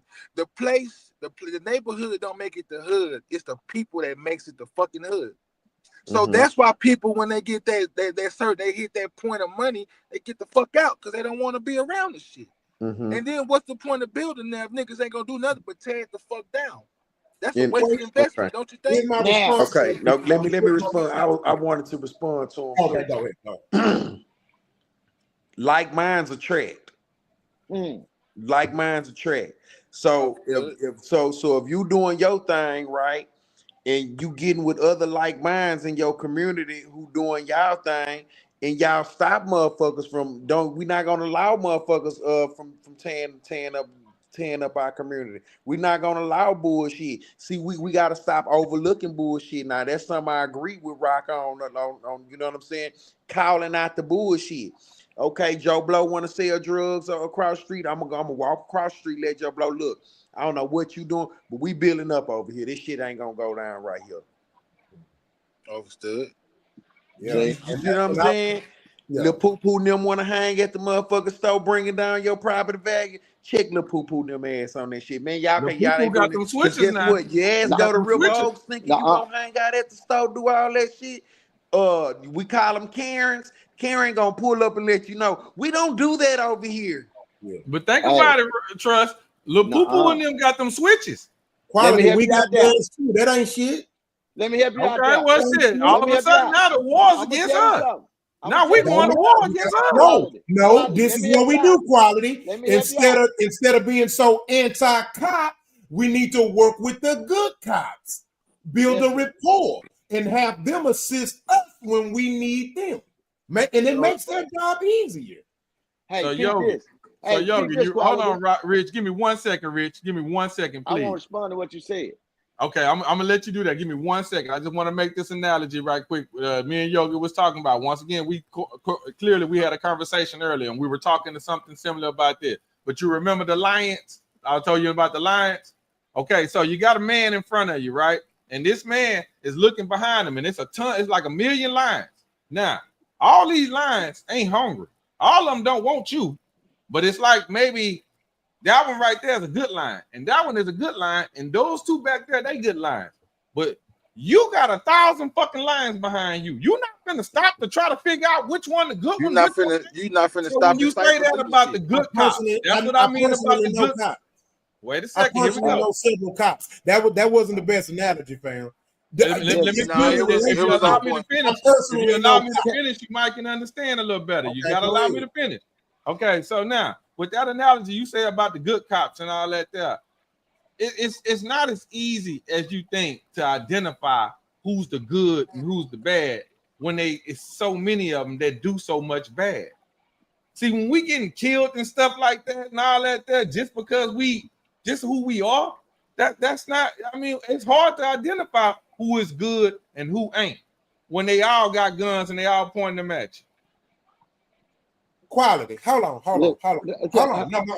Rich. I gotta let me rebuttal. Rich. Go ahead. Hold on. I gotta rebuttal. Quality. Rich, how many times in your lifetime have you got stopped? Good. I don't know. You want me to come to you with a specific number? A bunch. Just guess. A bunch. 10, 20, just say a number. That's a number good one. 10, 20, 30. The fuck nigga confused. I got to think is it 10, 20, or 30? Whatever number you come up with, that's the motherfucking number. Go with what your statement is. I just said one of them numbers. Go with it. Okay. Let me use somebody else then. Okay. Big Can I? I'm gonna lose my train of thought. This question. How many times can you guess have you been stopped by the police? 150,492. No, I'm just playing. How many times? Nah, man. Lifetime. Just a guess. I say about a good hundo, maybe less. Damn, nigga, you worse than me. So, out of those 100 times, how many times out of those 100 times? Every time. Was those officers made you feel like your life was at threat, or they was assholes? I probably threaten theirs.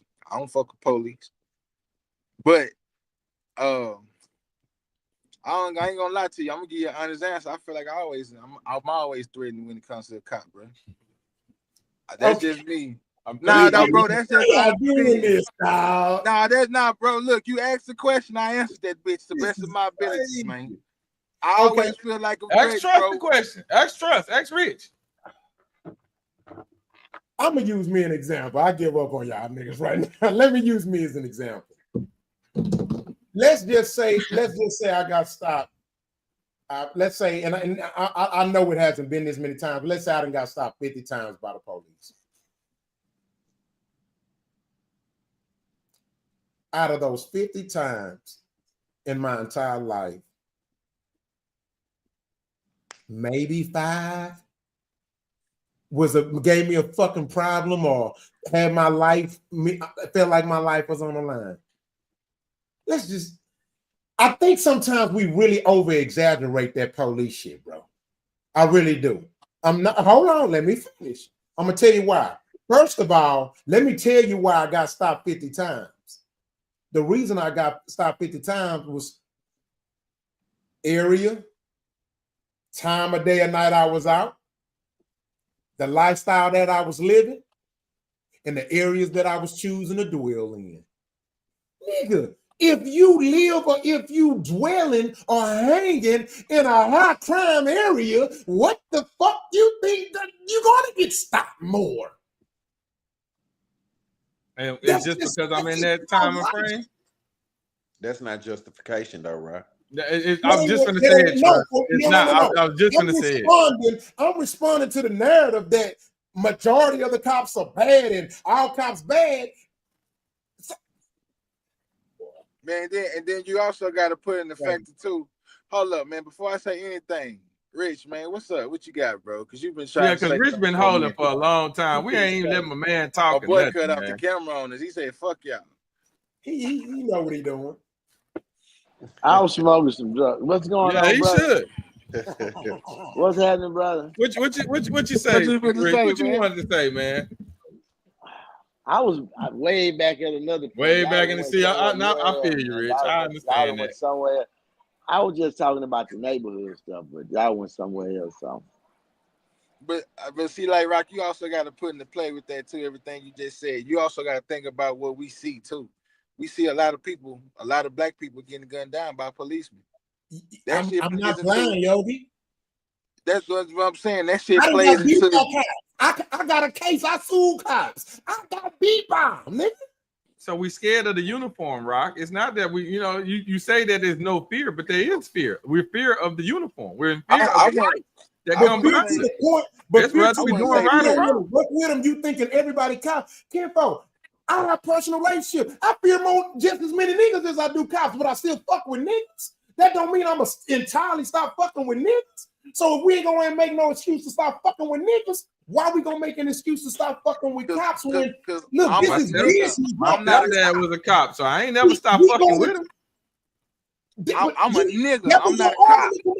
When I'm saying we need to work with the cops in the community. How can you not work with the cops in the community? If you want the community, all of them don't mean well. We can't be the police, so we got to work with the police. Who are the police? And I understand what you're saying. Quality, all of them don't mean well, but at the end of the day, the police is a piece on the chessboard. And if you're gonna play chess, you can't ignore pieces on the board. You gotta learn to work every piece on the board, and that's a piece we gotta learn to work. You know what I'm saying? Like I think it was a couple weeks ago we was talking about how Italians started to raise some of their kids to go be police, be cops. Be cops. If you look at the police force today, a lot of Hispanics right now are raising their kids and they're going to join the force. You see what I'm saying? And that's a good thing. I'm not against it. I'm not against it. But the narrative we teach our kids, that's just like when I was young and we played cops and robbers. Nobody want to be the cop. Nobody want to be the cop. We make it to our kids where it's uncool to be a police. Like right now, I ain't gonna put it on all of us, but I done heard a lot of parents where their kids be like, I want to look little bitty kids. I want to be the police. You don't want to be a motherfucking police. Thank you. So we drilling in their head from a young age that this ain't what they want to do. But if you want to be a police? Okay, baby, we're going to make sure you be the best police you going to be. You get what I'm saying? And allow these kids to go be polices and do these kind of things. You see what I'm saying? That starts to change the narrative.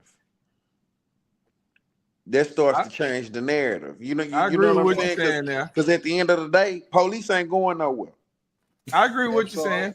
And I'm going to say this as my last point, and I'm going to leave it alone after this. I agree with what you're saying. Both of you, Rock and Trust. I agree 1,000% with what you're saying. So don't take this as I'm giving y'all some sort of, I'm fighting back or nothing. It ain't none of that. I'm going to put this fact on you. The way we as people are raised, we are power struck by money and power. Money and power. So you give a person power and you give the wrong person power. So now those same kids that you raising, if you ain't raised them right, and they don't understand that part, you give the wrong person power, it tends to go to their heads. As it goes to their heads, other power type of things happen where mistakes can be made. And they're made because we're not all, you got to understand, everything that's said on this show, I'm not arguing anybody. I'm just giving my point. And sometimes it can come off as we're arguing with one another because of how passionate we become. Yeah, because we're passionate. But it's not necessarily an argument. It's more of we just got different opinions. And some of us are even stronger on those opinions. But sometimes we have to be, as a person, able to understand. Although I may not agree. I may not agree with what Yogi say all the time, or what Trust say, or Rich, or Rock. I may not agree all the time, but I am strong enough to understand where they're coming from. Mm-hmm. I don't always understand where you're coming from. I'm gonna keep it a bean. And some shit I ain't what I ain't even hear. What he say? I'm challenging, nigga. Fuck that. Because I'm listen, bro. For a race of people to be anti-police is extremely oxymoronic and it's backwards conditional thinking, dog. Like Trust said, you can't. If the pieces is on the chessboard, you got to play with those pieces. Why out of all the pieces on the board, we want to go against the grain with one of the most powerfulest fucking pieces on the chessboard? That's insane to me. If anybody ever read the 40 laws of power, they would understand this clearly. It wouldn't even be a debate. If you read the 48 laws of power, you really respond, like if you really process it, you would never fix your mouth to be talking about to be anti-crime. You would. I can't see it. Anybody ever read that book? Yes, man. One of my favorites. Yes, but let me tell you this here. You cannot do that because then that goes against what you need. Rock. You got to play the game. Rock. You disconnected from what's going on. Every dude on this panel said they've been arrested damn near 100 times. I mean, or messed with by the police 100 times. Disconnected, nigga. Hold on, listen to me, man, so you can get connected. You say shit that's fuck. You lie. I'm not. Now go ahead, nigga. You gotta start saying shit that's facts and don't be making up shit like y'all always do. I'm not. What did I make up? What the fuck did I make up? I said you disconnected to this conversation, man. Rich, come on, say your point. Because if you go with him, you already know you're not disconnected. Nigga can't understand. Rich, if you go there with him, you know where you're going, Rich. He should have said I'm disconnected. Fuck that. If you ain't never had if you ain't never had a good experience with something over and over and over and over and over and over, and everybody else having the same experience, you can't say that's good. You can't say I trust that. You can't say I believe that. So they started out by capturing slaves. That was the first police. We ain't never had good. Hey, man, come on. Oh my God. I'm talking about it's not a good thing, dude. Ain't nobody, they never meant us no good. So how can we say it's good if it never meant us no good? And they tell you like that. Knee on the neck. The nigga got whooped in Los Angeles, started a ride. We ain't got to act about them. That's what I'm saying. Now, just because it's not right here next door to you, that shit do happen. And I'm not saying we not at fault. I'm not saying they at fault. It should happen. But what I'm saying is, as a black experience in America, if you ask the average black guy his view on the police, it's not good. And you know what? It's not nobody else's fault. We grew up in the ghetto. We grew up with crime, and they grew up thinking all niggas are this way. So who wrong and who right? You understand? The white boy that grew up and ain't never saw niggas, and his daddy told niggas ain't shit, niggas ain't no good. He become a cop. When he see you, what he think? He trained to think that way. You not no good. Now you can change his mind. Y'all get to talking and talk country and y'all love each other. He'll be like, okay, he'll warm up to you. But out the TOP top, you a nigga and he coming at you just like that. And you can be yes, sir, no, sir, and calm the situation down. I'm not saying escalate it. I'm just saying the average black person does not have a good experience with the law. Because when the law comes, it's either they did something, doing something, or finna do something. So we can't have a good experience with the law. You see what I'm saying? And everybody black don't have a cop in their family to say, my brother or my cousin a cop, I understand it. We don't have that luxury. Like Trust said. We can't stop nobody from being shit. Because now, like they said, it's a lot of Mexicans and a lot of young black dudes being cops now. It's turning. But that's just a day of a different color. But back when we was talking about, it's no way in the 80s, you grew up in the 80s, you could trust the law. Because everybody stole crack and we was hiding from the law. They had the job. We built our relationship right there. What you said? We're in 2025. I wouldn't give a fuck. That relationship was built right there in 88. You think that relationship changed? You think your criminal record changed when they run that motherfucker? They say, okay, you a criminal. I don't care how you change that. Your paperwork say you're a criminal. Y'all made that up right then. I don't care what you go do. Hey, but do you think, Rich, that encouraging more of our young boys and girls to actually go and be cops? Yes, do you think that would change? Excuse me. I begged both of my boys. They told me I was crazy in the motherfucker. Yeah. They thought I was just really bullshitting. I begged them. And you know why? I said, y'all like to play with guns and y'all like to fight. Y'all need to go be cops. I said, we need some good cops, and y'all good dudes. I said, did you say they like to play with guns and they like to fight? Right now, my baby boy who's 21, his partner played football with him. The dude played football with him, went and became a cop, and he hang with him. You know what he tell me every time, Dad? I might need to go down that road. I said, yeah, because he see his homeboy. Guess what? He come by in the precinct car. He allowed. He went to school with him. I mean, listen, hey man, that man acts just like them youngsters. He doing it, but he allowed. And my son see, oh man, it ain't what I thought. I said, I tried to tell you. But now, you know, my son looking at his mama brother, you know, D-boy 10 toes down. He don't like the law. You know, his cousin he hang with, they don't like the law. Daddy trying to tell you, you know, but he looking at you, nigga, you've been a criminal too. So I'm like, okay, you know, but you know, I hope it changed. You know, be a cop. Everybody can't rap. Everybody we gotta start pushing. Lawyers, doctors. We gotta start pushing them kind of narratives. We don't have not one black grocery store. We don't have not one black bus service. We don't have not one black airplane shit. We don't have one black all mile. We don't have nothing for us. Everything we do, we spend with somebody else. So why? Because as a whole, the black people problem is we complain and don't support at the same fucking time. I don't see black people as complaining. I don't see them complaining at all. As a whole, niggas just don't. I think as a whole, niggas just don't give a fuck. They don't give a fuck. It's more I don't give a fuck. I said two things.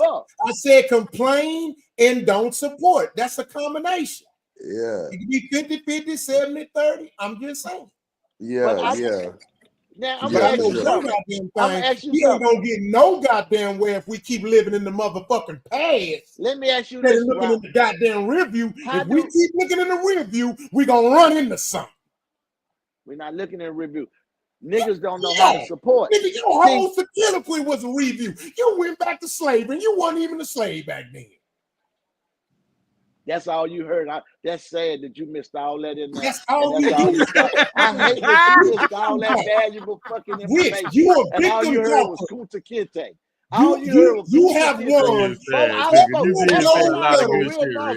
You have won Super Bowl medals in the Victim Olympics. You're an undefeated champion in the Victim Olympics. I swear I don't speak for no victims. I ain't never been a victim. You do so much victim talking. I don't do victim talk. You the same nigga was defending Boosie, bitch ass. That's victim talk. I said what I said. He been through a lot, you know. Boosie, man, that's my guy. You know, you got to give him a chance, man. He doing, you know, he take care of the kids. His ass doing time. At the end of the day, Rock, he did say Boosie was wrong. He said Boosie can do no wrong. No, that's what he said at first. That last show, that we had where Boosie did that other stupid shit. No wrong. He got him. He fucked me up because I was He did do wrong. Because that was a stewhead mistake for him good, to be a G like he supposed to be. Certain mistakes you can't make. And you know, you on my list like that. You know what I'm saying? You supposed to be a little sharper than that. You know what I'm saying?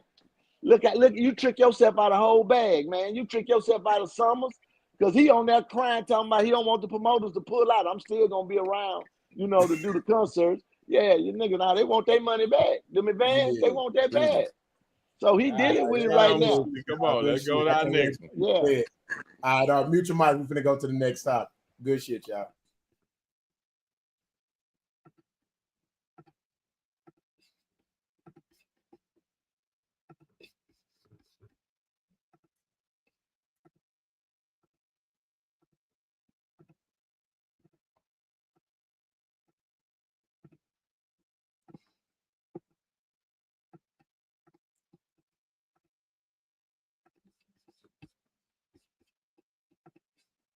Yeah, so you already know what's going on, man. We is about to start a challenge, man.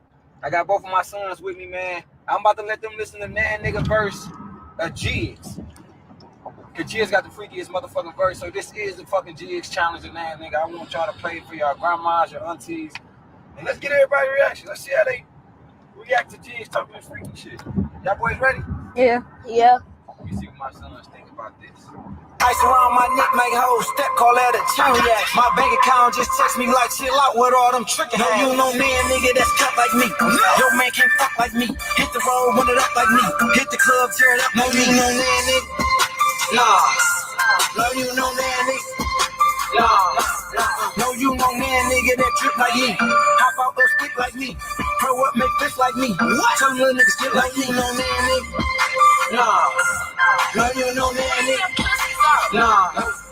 You don't know that bitch that still gon' sell your work when you go to jail. Off cranberry cushion, Molly, pussy juice don't leave a smell. Bet I bust this pussy on 12th Street for new Chanel. Don Julio had us busting at these niggas without a trail. I see that dick keep slipping out. You better slide that bitch right in. You ain't hitting this shit right, so I'm tapping in your twin. If I call the Bronco boys, if I could spin that bitch again. All you see is pussy juice and Molly when I call my friend. You don't know that bitch that Jordan like when you put it in my wall. You don't know that bitch that fuck the daddy and suck the son boy. Daddy, what the fuck she just said? That's freaky. Yo. What you just say? Said, Daddy, what the fuck she just said?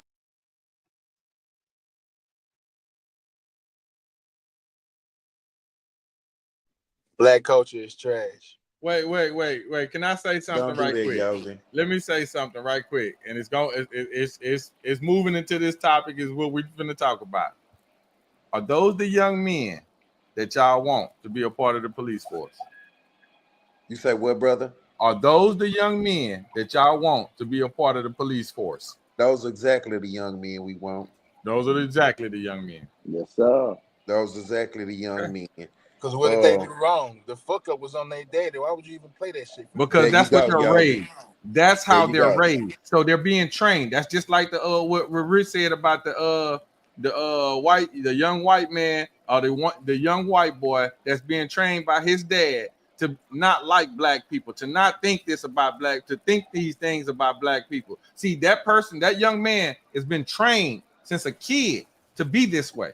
And here it is, you're watching this ignorant ass father sit here and play this type of music for those two little boys. They have been trained since they were children to be, I guess, in a sense, which you can consider a gang member or a thug or whatever you want to place them in. Now, let's pray to God. Lord Jesus, please not let these children grow up to be that way. But their father is a terrible example of what a man is supposed to be. Yeah, but those exactly the key. You know what? My daughter told me some real ass shit this weekend. And I say, baby, I'm gonna run with that one. She say, Daddy, you change your friends, you change your life. You see what I'm saying? So just because those young men came up with that kind of upbringing on some silly shit, you know what I'm saying? It's still a chance for them. Those are young men. So that's why I say those are exactly the young men we want. And guess what? When he patrolling through the neighborhood, he not scared of people who look like me. He not scared of, so he not jumping out the car hand on his gun, other hand on his mace because he's intimidated about dealing with black people. You see what I'm saying? Because when he look at me, he see himself. He see his little nephew. He see his daddy. You know what I'm saying? And those are what I'm saying. Those are the type of people we need to go be polices. People who look like us. People who can relate to us. Because even though, okay, he go be a police, and let's say he go to college and he better himself and all these type of things, he still can relate to what's going on in the community. And I feel like that's what we need. All due respect, trust, that's a whole lot of what ifs. Yoga, not all white lot of boys what ifs. trained to hate black men either.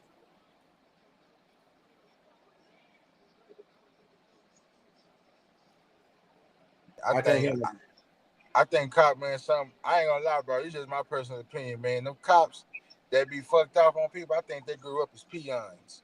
They went to school, you know what I'm saying? They went to school. That's not even necessarily no racist shit. They were just peons. They were just peons, bro. Like extremely. They could stuff their ass in the trash can and I'm going to get a job to where I got some authority, and now they treating people. This is extremely opinionated on what we judging this off of. So let's just make that clear. I don't donate opinions, so that's a whole different scheme for me. If you agree to what's being said, those were opinions of someone else. So clearly, but you agree to is what you agree to. But you don't feel like those young men could relate to black community? I definitely think that they can relate, but I just think that I don't think we're understanding. Being a police officer isn't necessarily just relating to the people that you are or the people that you grew up around or whatever. Being a police officer is able to relate to every demographic. That's why you're not worried about every demographic quality. I'm quite sure you're not, and I get that. I really do. I really do. I'm 100% with you on that one. I get that. A nigga. But I got to keep it in modern day understanding. I get you. We need a police officer to be a peacemaker, not a problem maker. And in this particular situation with these two young men, from what they're listening to, the way they look like they're being brought up, once again, I pray to God, man, that they change. They don't, emulate what they're seeing from their father. And I pray to God, that they become more sound young men to where they do right. But the problem is the father. That father is a major stepping stool for them to have to overcome because of what he's training them, what he's putting them in. I understand this is what they're going to see on the daily, but let them experience that. Let them come back and let's talk about it if you can. I understand everybody ain't going to learn the same way, all that there, but I just don't like the way the father. It's like he's breeding them to be this way. And when you put that type of young man in the police force and they're power strucken, now there is about power for them. Oh, I'm a police officer. I'm a power. I can tell you what to do, when to do it, how to do it, and all you better do is do it. And I got the law that says you're supposed to do it. All of a sudden now, this is a dangerous human being. You know how I look at it like this. I not saying y'all are, but I'm just not even. I'm not gonna even overthink it. Look, you have people that work for these companies. Look, these people come from different walks of life, different backgrounds.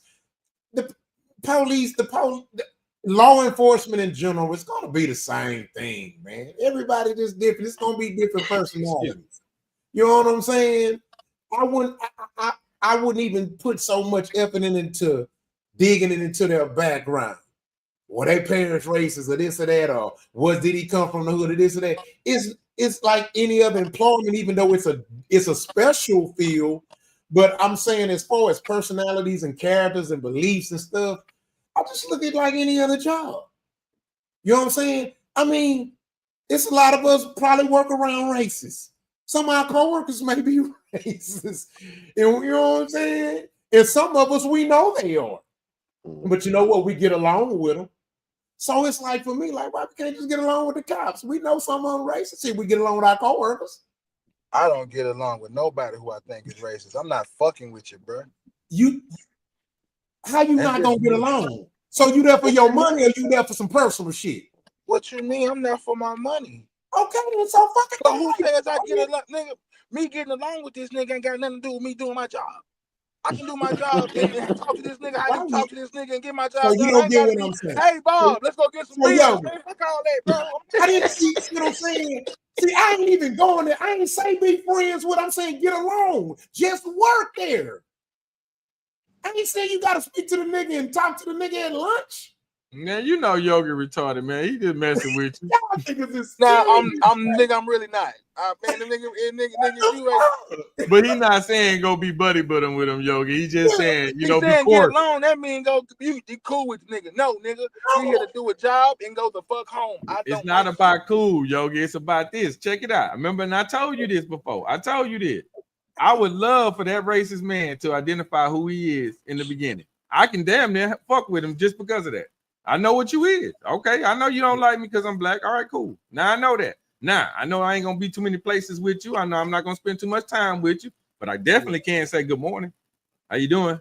Ain't got no problem with that. I don't give a fuck how you feel about me. This a racist text question. Let me ask y'all a question. If somebody you work with is a white guy or a non-black guy, and say y'all had a little just a work, y'all y'all weren't friends or nothing, but y'all weren't enemies. And that was a group conversation at work, and that non-black person said, I don't want my daughter mixing with other races. I don't want my daughter to be having babies from other races. Are you gonna say you in your mind is that a racist comment? In my mind, yes. Yeah. Nah, I don't feel like that's racist. Now hold on, watch this. I do. But hold on, but watch this. You know how many black people don't want their goddamn child dating no white person? See, I'm not one of those people but that's racist too. Yeah, I don't care. That's not how that's racist too. I don't think that's racist to want your children to procreate with black people. Yeah, I think it's a preference. I think or it's to stick to more than their racism. own. I feel like racist is a hatred of another race, of another people. You know what I'm saying? Like if I look at white people, I be like, oh, I hate them, or I see Chinese people and I hate them. That's racist to me. Okay, that makes sense. But if I'm concerned about the betterment and the progress of black people, and I feel like black people need to stick with black people in order to work out the bullshit that we got going on, I don't feel like this racist. I don't, you know what I mean? How about this?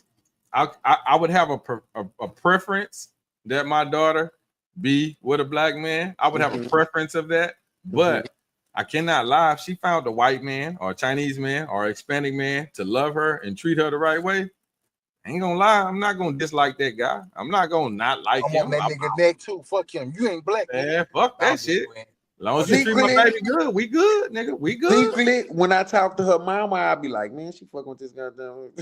but I'm not. I'm gonna say, where the fuck you get this white boy from? Whoa, where the fuck this little chinky tool come from? We gotta ask me, I'm happy. But if she happy, I'm happy. You do your thing. You know what I'm saying? Cause my son dates a white girl right now. Yeah.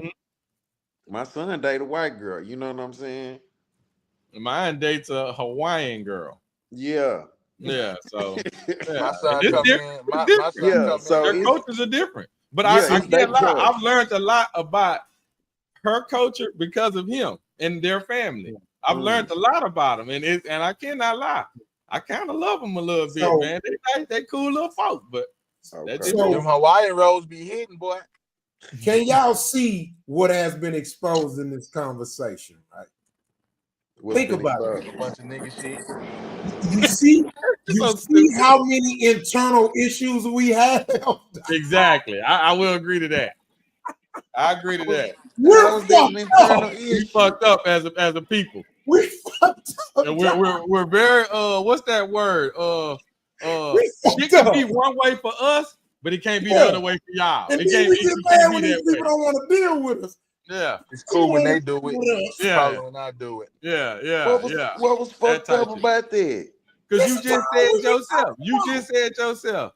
you would have an issue. You want your daughter. It's not that you hate them. It's not that you hate, but you would want her to do that. Now, I don't think you would have a problem if she didn't do it and she went a different route. No, I wouldn't. Okay, so as long as that's the case, then I completely understand what you're saying. But we do have some people. The totality of this conversation, the way he's saying. How many bullet points leads to we're fucked up? Like get we fucked up out of that though. Well, I don't see what's wrong with wanting your child to date inside. I'm not talking about that one subject. I'm saying the whole conversation as a whole. As a black people, we want certain things our way.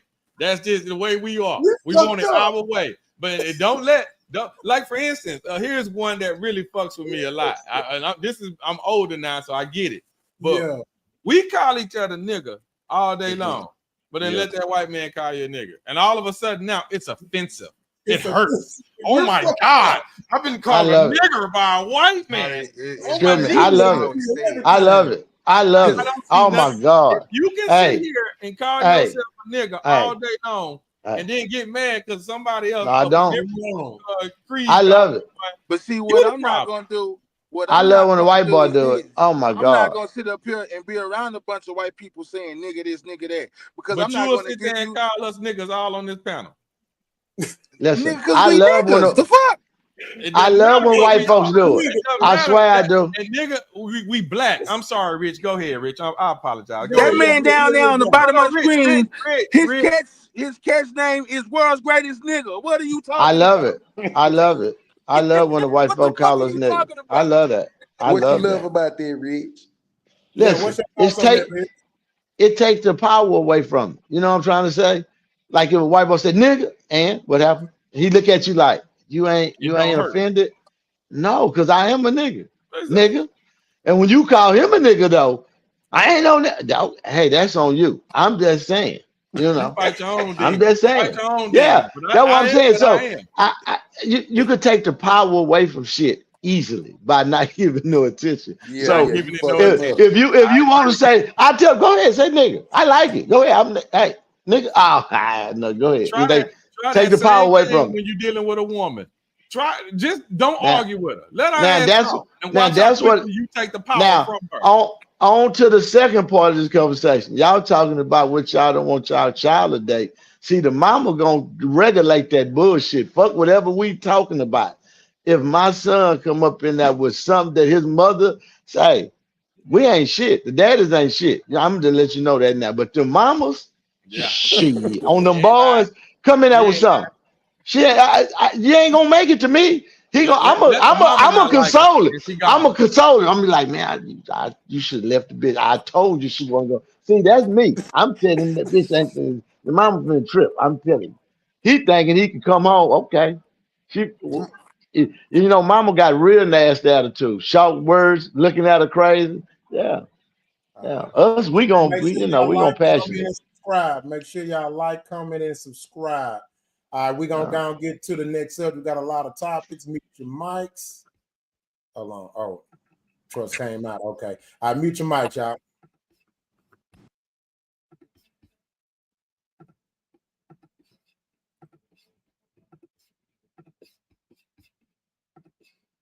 On her app is active and the guys are on it and they posting y'all pictures. And I just seen a live where a dude was going state by state by request and showing the different women in that said state and looking up girls for people on the live. So y'all wanted to play this game, let the games begin. Right? I said it before. If you're a halfway decent man or woman, you ain't really got to worry about nothing because you're not going to end up on there because there is no tea on you to be had. However, y'all who've been running through the city, you're going to be on there. And the way it's going to work for men is that they're going to use this app to prey on y'all, right? They're going to find the girls who is got green flags because, see, the green flags is talking about how easy you are to sleep with, the things that you do in the bedroom. And those men are going to come after you solely just to test out what the other men said. So a lot of y'all who on these dating apps, you better watch out because if you on dating apps and you on this T app for these men, they're coming directly after you specifically just to see if what the other men said about you is true and whether or not you do the things that those other men said that you be doing. Right? So yeah, they're gonna be on there bashing y'all, but men truly don't even be caring about the bashing part because they know that they're not gonna keep you long term, right? They're not trying to make you their girlfriend, they're not trying to make you their wife, but they will test out and see what those other men are saying and if it's true. All right, guys. So let me add some content to that. So basically, for years, there's been a T app for women where they expose men for whatever reasons and stuff like that. That T app was birthed out of a Facebook group called "Sis Is That Your Man." All right, so that's an app where they would post pictures and all kind of stuff, basically trying to expose men. And basically it goes really truly just woman, man, it's like they on a mission to hurt men, woman too. I even ended up on there. Yes, I ended up on there. Yeah, it was false. It was false. It was false charges, but we can't get eased by that, like you just said that. You know, you got to give some content. What happened and what, huh? You just can't eat by that with me. You just can't. Yeah. What happened? Oh, you was on the T app. Yeah. No, not on the T app. I was on the Sis Is It Your Man group. It was a Facebook group. That's even fucking worse. Why you didn't leave it at T? Oh my God. That's why you gotta let me finish doing my whatchamacallit. You be fucking up my editing. I was adding content, so then we can get into the conversation, nigga. This ain't a conversation. You that couldn't glaze by. I was on 60 for men. Man, but nigga, you know, some shit you can slide by. You can say, yeah, you know, blah, blah, blah, blah. But you did. But you gotta let me finish. Like, it's too late now. You fucked it up as usual. I'm sorry. I'm sorry. Okay. They love you, Rich. It's okay. I'm sorry. So tell us about you slanging dick. See, he was dorking. He was dorking. No, I was explaining it, and then I was going to go into it. I was going to let Rich go first. Okay, no, go ahead. I'm just listening. I heard that, and I got, I've never been on a T app. The T app was birthed out of the Facebook group app that was used to exist called Sis Is This Your Man, right? And so one of my coworkers hit me one day and showed me the picture and said, brother, she's like a little sister, said, brother, somebody got you on this app talking about, is this your man or whatever? And she screenshotted and they was on that mother talking about, yeah, y'all know this nigga, he ain't about shit. You know what I mean? It was a bitter bitch, you know what I'm saying? It was a chick I cut off, you know what I'm saying? And so that's all it was, you know what I mean? And so I just left it at that. But yeah. But yeah, it's so crazy. You was innocent of all charges. I was innocent of all charges. And I was single too, so couldn't nobody say I fucked over him. So I was single, nigga. Yeah. So Rich look like he don't believe it. Rich look like I'm lost. I don't know what to say. Hey, I think Rich's question is more about being on there. Yeah, like he's trying to make it about me, nigga. I ain't making it. Listen. I learned I was told if you don't have nothing good to say, don't say nothing at all. So I am quiet right now. I'm not saying nothing. So let it be. Basically now, this is just proof that feminism has become a detriment, and it's basically a bullet that is turned around and aiming back at women.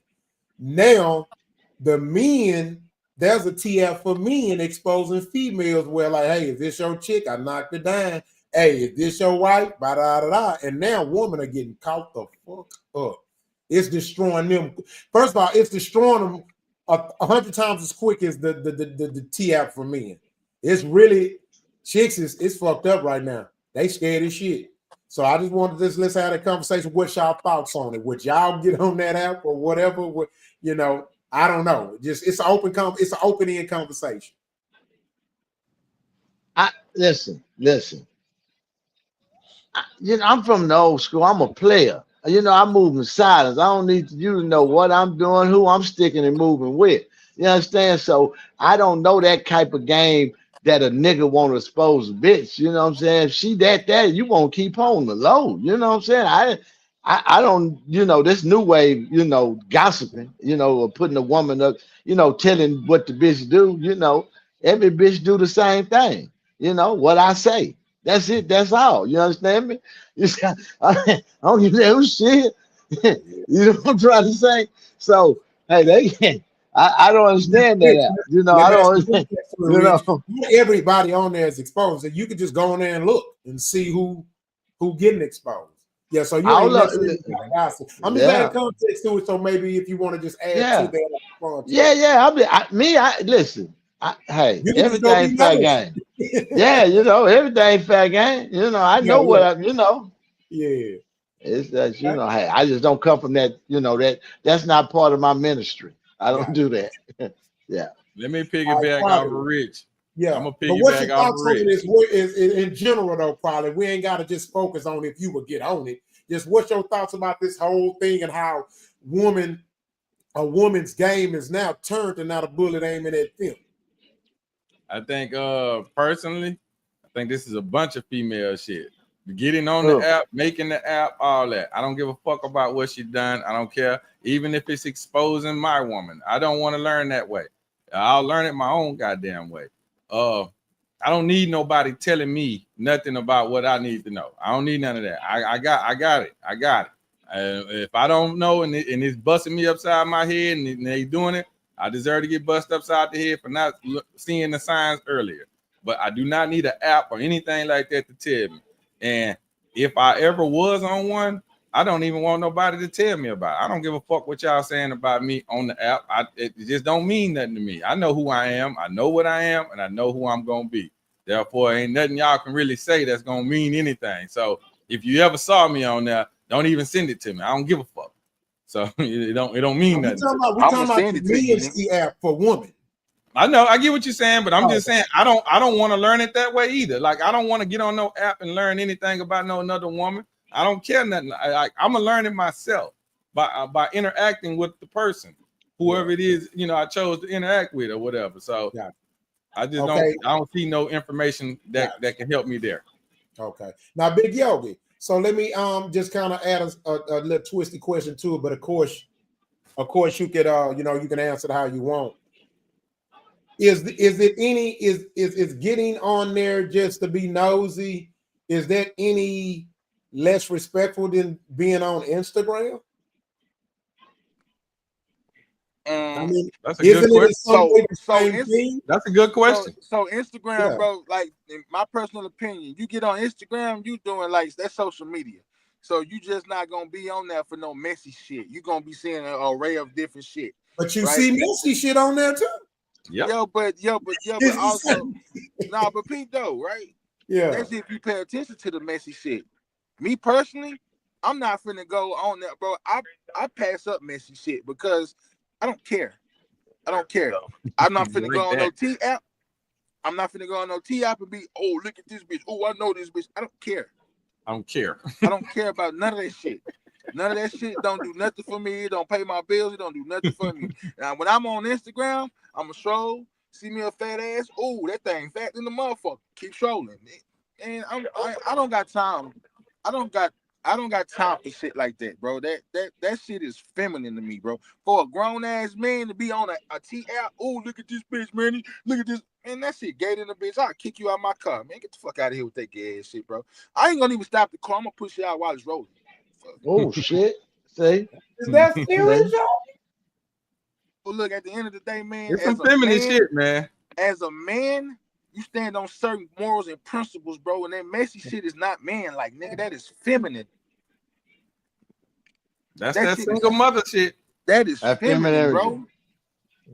But that's. Let me ask a question. So I'm gonna go to Trust. So Trust, do you agree with that or do you disagree with that? Do you think it's any different than men watching reality shows? Because I never heard nobody call me and Sassy for watching reality shows, and that's a bunch of messy shit. They fight over bitches, they expose each other. I'm just wondering. It's kind of a similar. I think it's a Love little and hip different hop. between a reality show and I think it's a little different between a reality show and a nigga going, expose a woman on a T app. But I ain't gonna lie to y'all. I'm a beg to differ on this topic, huh? I'm gonna let y'all know right now. If you go expose your woman on the T app, I'm gonna be on there creeping. I'm gonna be at that bitch. I ain't gonna lie. You say you did what too? Yeah. I'm gonna be on there lurking. I'm Mr. Jody. I ain't gonna lie. You know what I'm saying? You the one drop balls in this bitch mouth and her lights out. And yeah, nigga, that's just That's it. yeah. Yeah, that's what Let I'm me kind tell of you, bitch, what surprised. you should have asked him for. I'm gonna be on there. Yeah, because if I'm So, single, you mean to tell me I can go in here, I can find out who I can knock down? yeah. I'm gonna be on there lurking. I ain't gonna But do you no know, exposing. I ain't gonna do no exposing. I don't kiss and Yeah, tell. that's what I'm You know saying. what That's I'm why I saying? say Yeah, it's not just for people I to wouldn't do that. expose. You Yeah, I can go wouldn't in do there that. and look just to see what's popping. You know what I mean? You ain't got to entertain none of this shit. You can just like, oh damn. Yeah, I will be on there lurking. Okay, so let me ask you this. Let me ask both of y'all this right quick. Let's just say you got a little fetish, and I know I'm not saying y'all do, so don't take this the wrong way, but I'm just gonna use this. Let's say you got a fetish of pissing on girls, right? You got a fetish of pissing on girls. So on this app, it tell you, hey, I pissed on her. So that now gives y'all an indication that you can now piss on her. So now you target her. Why you had to specifically make it about pissing on a bitch? See, I said not to take the analogy too personal. I just used that one. Oh, okay. How about this one? Let's say you like nothing in her face or whatever. Okay, so because that's a bad one too. God damn, Rock. I don't know where to go with this right now. Let's keep it in general, nigga. Say some freaky shit. Okay, but let me tell you this. I'm not gonna use it in that context. I see where you're going. I'm not gonna use it in that context because you might not be him. You might not be him. Just cause she went over there and let him piss on her, bust all in her face, don't mean she gonna do that for you. Right. But now get what I'm saying? But this is my point on the other side of it. And I get what you're saying on that part. But I did say that is you. That's why I say, let's say you like to do that. So if that's you, and let's say she wasn't on the app, and that ain't what you ain't heard nothing about her. You still not gonna try to nut in her face? That's what you like to do. Yeah, I'm still gonna try to piss on her. That's what I'm into. So did I need the app to actually tell me to do this? I'm gonna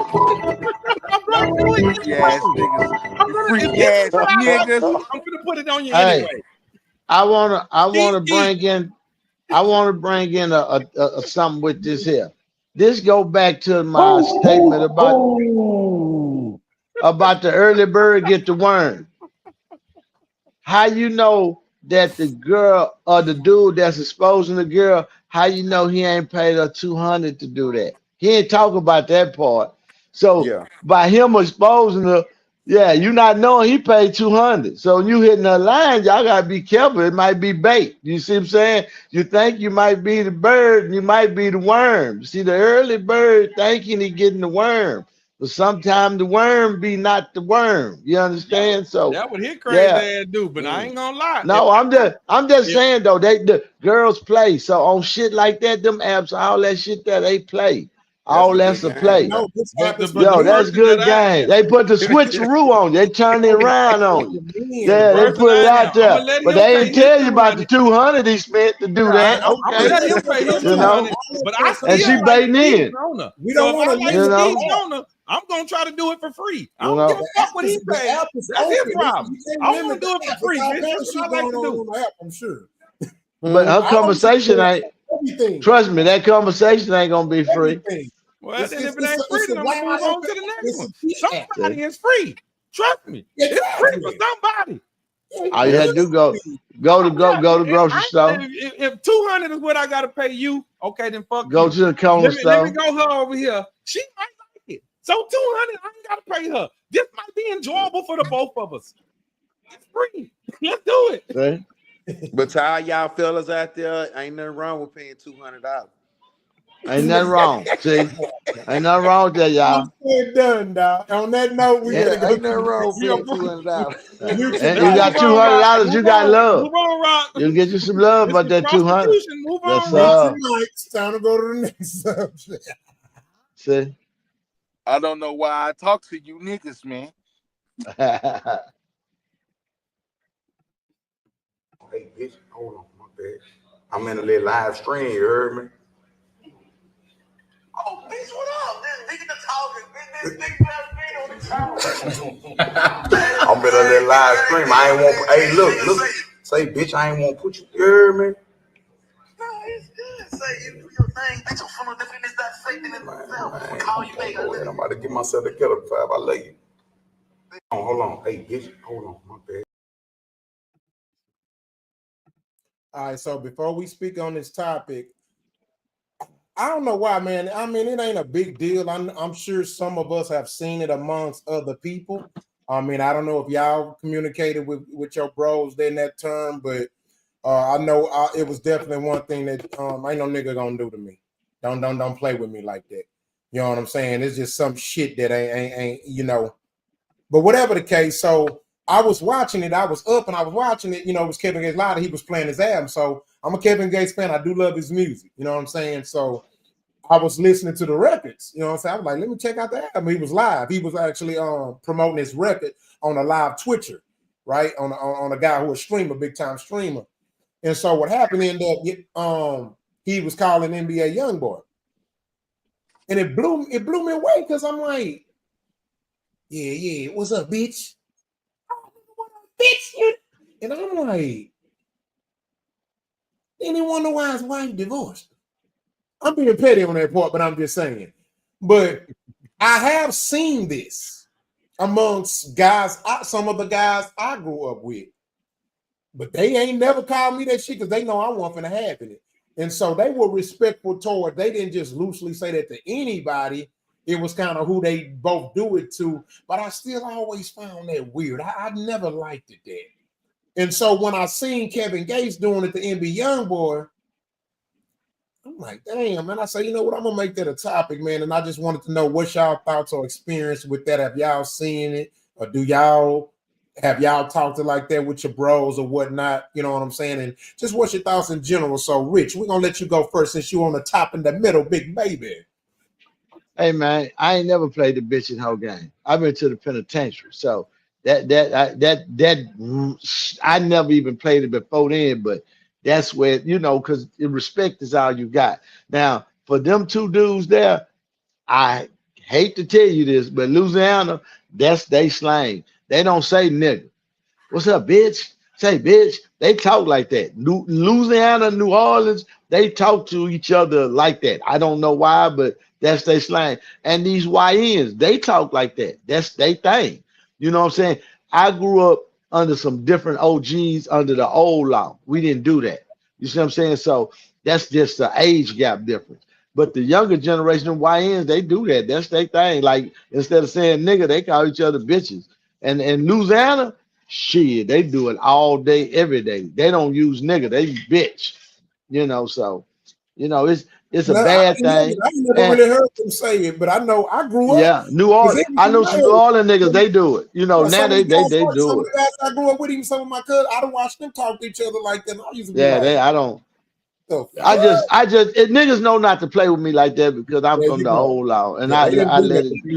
They didn't do that. I'm talking about. I ain't even thought about it because for that, I was heavy into Islam, so I was, on that tip. So it was none of that going on. So I had to, digress and understand. Hey, times change and this, that, and the other. But Kevin Gates, I'm glad to see him and Youngboy made up. You know what I'm saying? So, hopefully that'll work out. But All right, Quality, what's your thoughts on that, man? I cannot lie, y'all. I was too busy laughing at Trust's last comment about the 200. I couldn't stop laughing while the video was playing. But in the video, Kevin Gates answered the phone, and that's what the conversation was. Yeah, bitch. Yeah, bitch. What's up, bitch? That's how it went. Two grown men here. Okay, yeah. I mean, I don't know. Like I say, that's not my lingo. Let me be quite really honest with you. Like I say, I don't really try. I try not to use the word nigga a lot. I don't even fuck with that as much because I don't like that way. Everybody big homie little mama or mama or something of that nature. I'm never gonna be nigga. Now, that's not to say that I don't say it every now and again. I'm human, and I was young before, and I did utilize the word often. So, but the bitch word, it's a complete disrespectful word to me. I'm not big on the bitch shit and all that there. Like, don't get me wrong. If you ever call me one, it ain't enough for me to slap the shit out of you. But if you're gearing up to it, like you really want it, you know, you use the word and then you kind of bring your ass over here and start touching and say, okay, you get exactly what you want. But for me, I ain't I won't answer you. If you bitching me, I don't know who you talking to. You know, that's my thoughts. Yo, face sucker.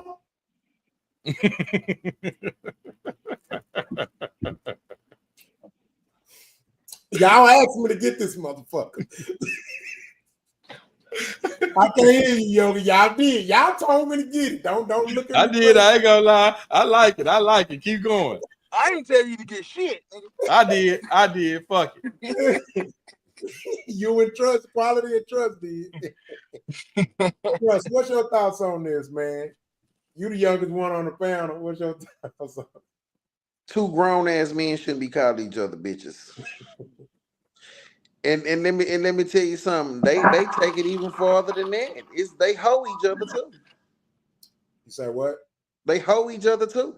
Call each other bitches and hoes. That's just that, you know, that's how they talk to each other. You know what I mean? And to Rich like he been to the penitentiary. Cold part about it, they doing it in jail now. Yeah, they doing it in jail.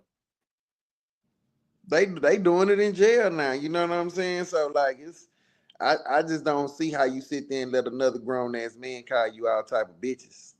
And you respond to it. And you responding to it. Yeah, I can't. You know, and see, and what I'm gonna say this too. I don't think people understand the power that words carry. You see what I'm saying? If me and my friends are talking to each other and we're responding to bitch, then you giving the word power.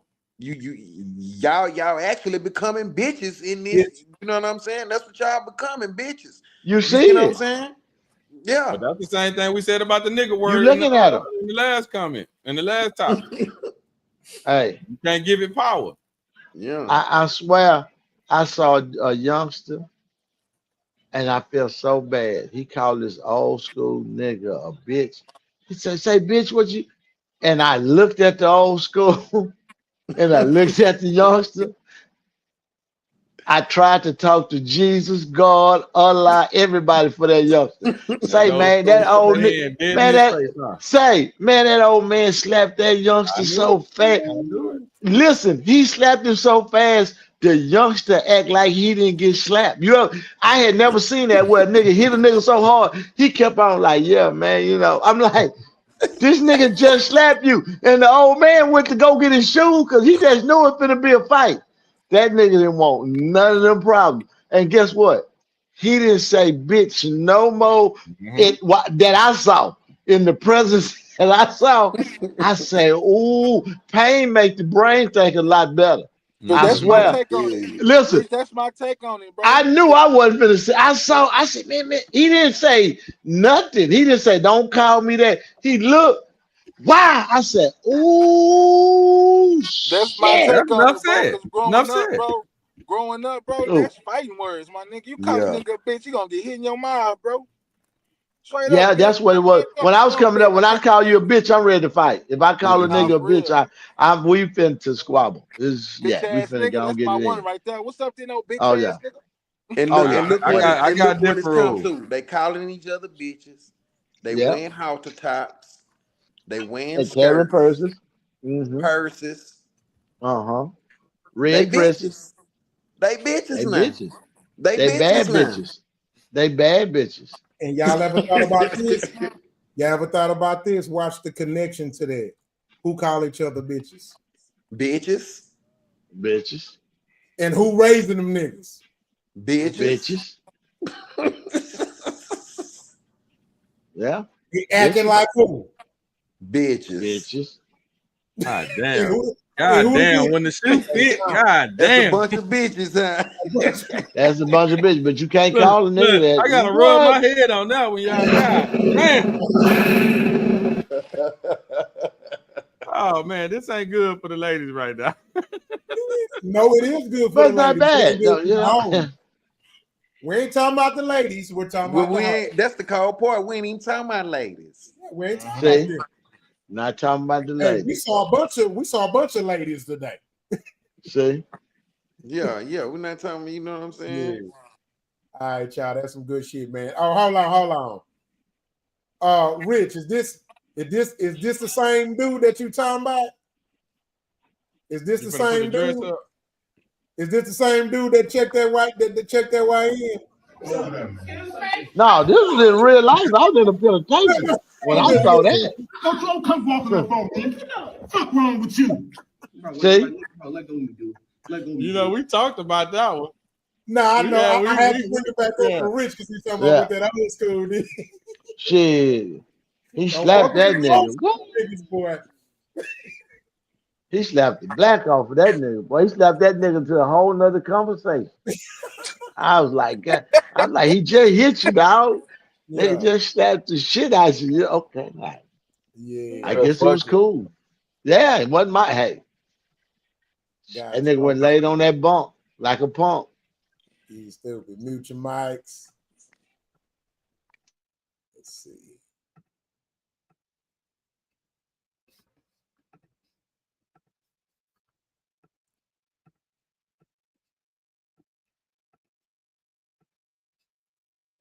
All right. So based on this report, woman no longer needed.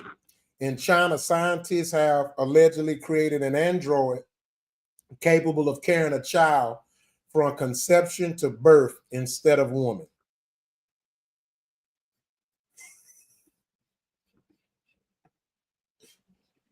All right. Which one of you freaking motherfuckers gonna go buy one? Everybody got Hey, listen. It won't be long. Whatever, get your shit in order. It won't be long. I'm just telling you that now. You don't get your shit together. It won't be. It won't be long. They get playing like that there. It won't be long. Whatever gonna happen, gonna have to happen. Trust me. When they start trying to create life with no, see, you gotta realize it don't have a soul. You could create life, but it don't have a soul. You got to give it. No, they'll be taking real embryos, like real eggs. I understand. Yeah. It got to be hooked to something with a brain and the function it to give it a soul. But it can, yeah, you can't. That baby gonna come out heartless. That baby gonna come out with no conscience, no morals, no nothing. Watch. Well, you hell, getting a bad thing. already started then. I was about to say, shit, we damn near there now. I told you, excuse me. I said it won't be long. I thought I told you. I said we getting there. We speeding it up when they do shit like that. Yeah, that took an extra 20 off right there. Me and Quality think they been there. Whatever we had, they took an extra 20 off of that. Oh, this is bad. Yeah, it's bad. Yeah, this is bad. All right, man. Mute your mics. Mute your mics. Mute your mics.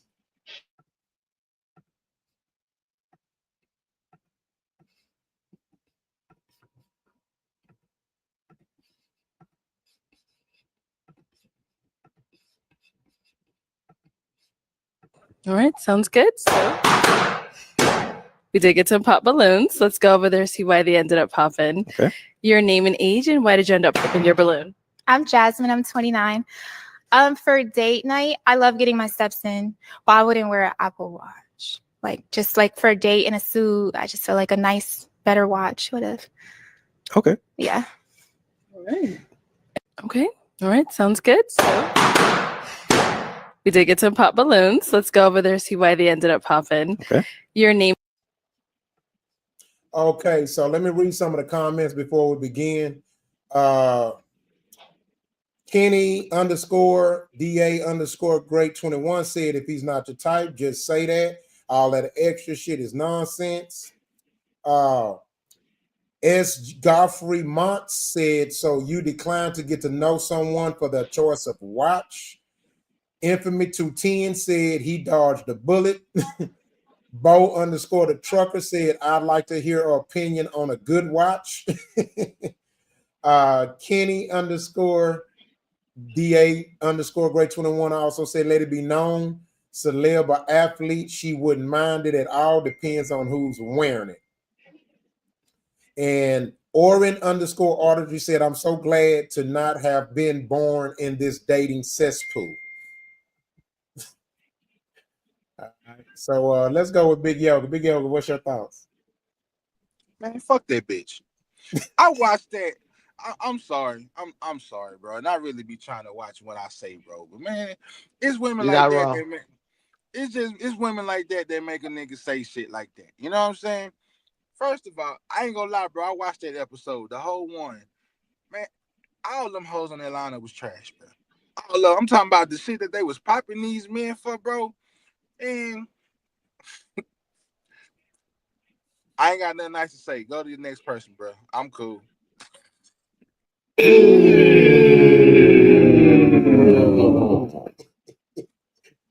Yogi say, yeah, fuck them out. Quality, go. Being rich. All right, so I'm gonna put my word in here, y'all. Accountability. Let me show you how this play a part in it right here. Number one, every woman on there is shallow, but it's even worse on the man's part that he even took his bitch ass on there to do this. See, this is where you really went wrong at right here. You didn't took your dumb ass on this. Yeah, he wrong. He completely wrong. And everybody on there, anybody that go on some shit like that, you have some sort of insecurities within yourself that you don't seem to understand. This is not how you do. This ain't how you do your thing, man. You were taught as a youngster how to pursue women, or either you wasn't taught or you understood how to do this. You know, I guess if you learn how to eat, you know how to eat. Nobody got to teach you. You know how to put it in your mouth, chew, and then swallow it so you can get nutrients. So as you pursue a woman, that's not how you do it, because it's shallowness. Everything on there is shallow. So now you've allowed yourself to be judged by these people.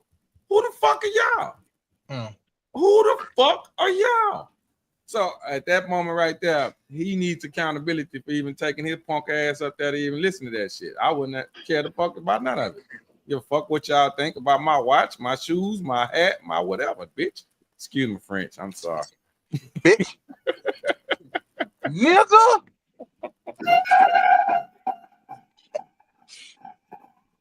Well, hey, hold on, Rich. Can I say something though? Rich, can I say one thing?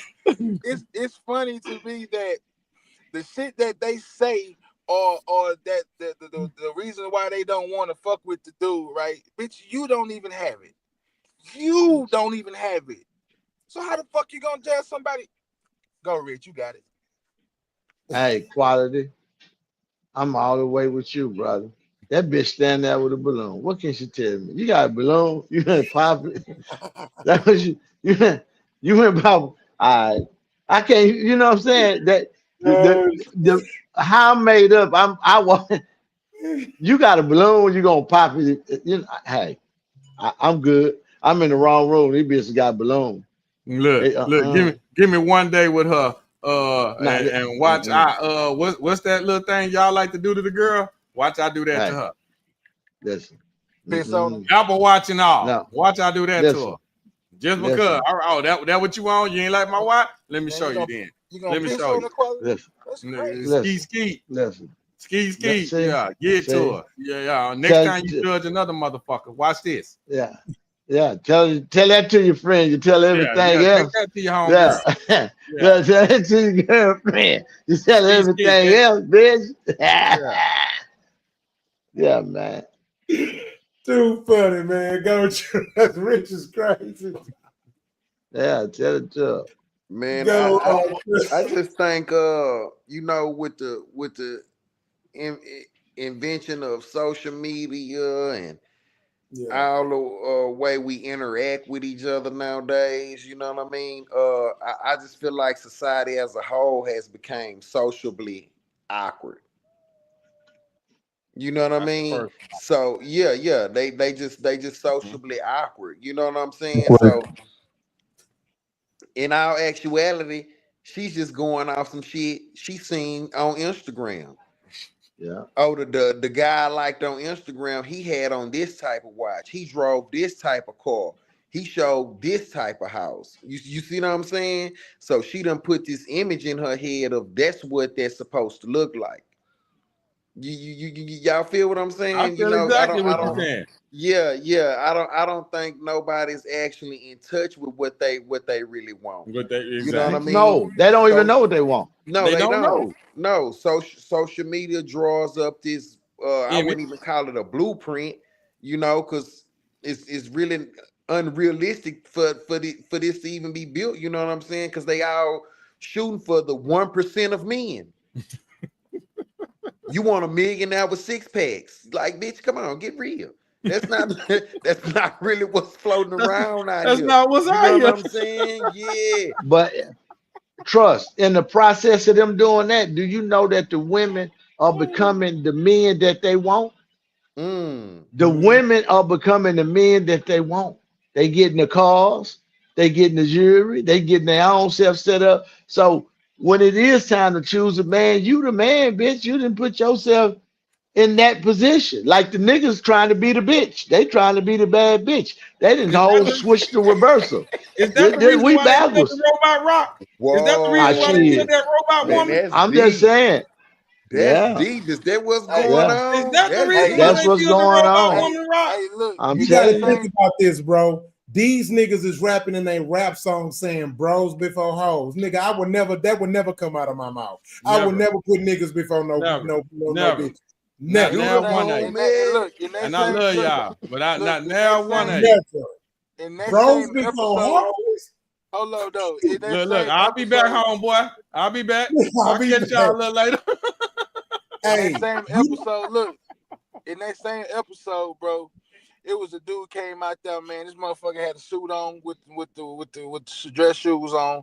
This motherfucker hair was braided up in barrettes, right? So he going through the little line. I'm talking about immediately all the hoes pop, blah blah blah blah, right?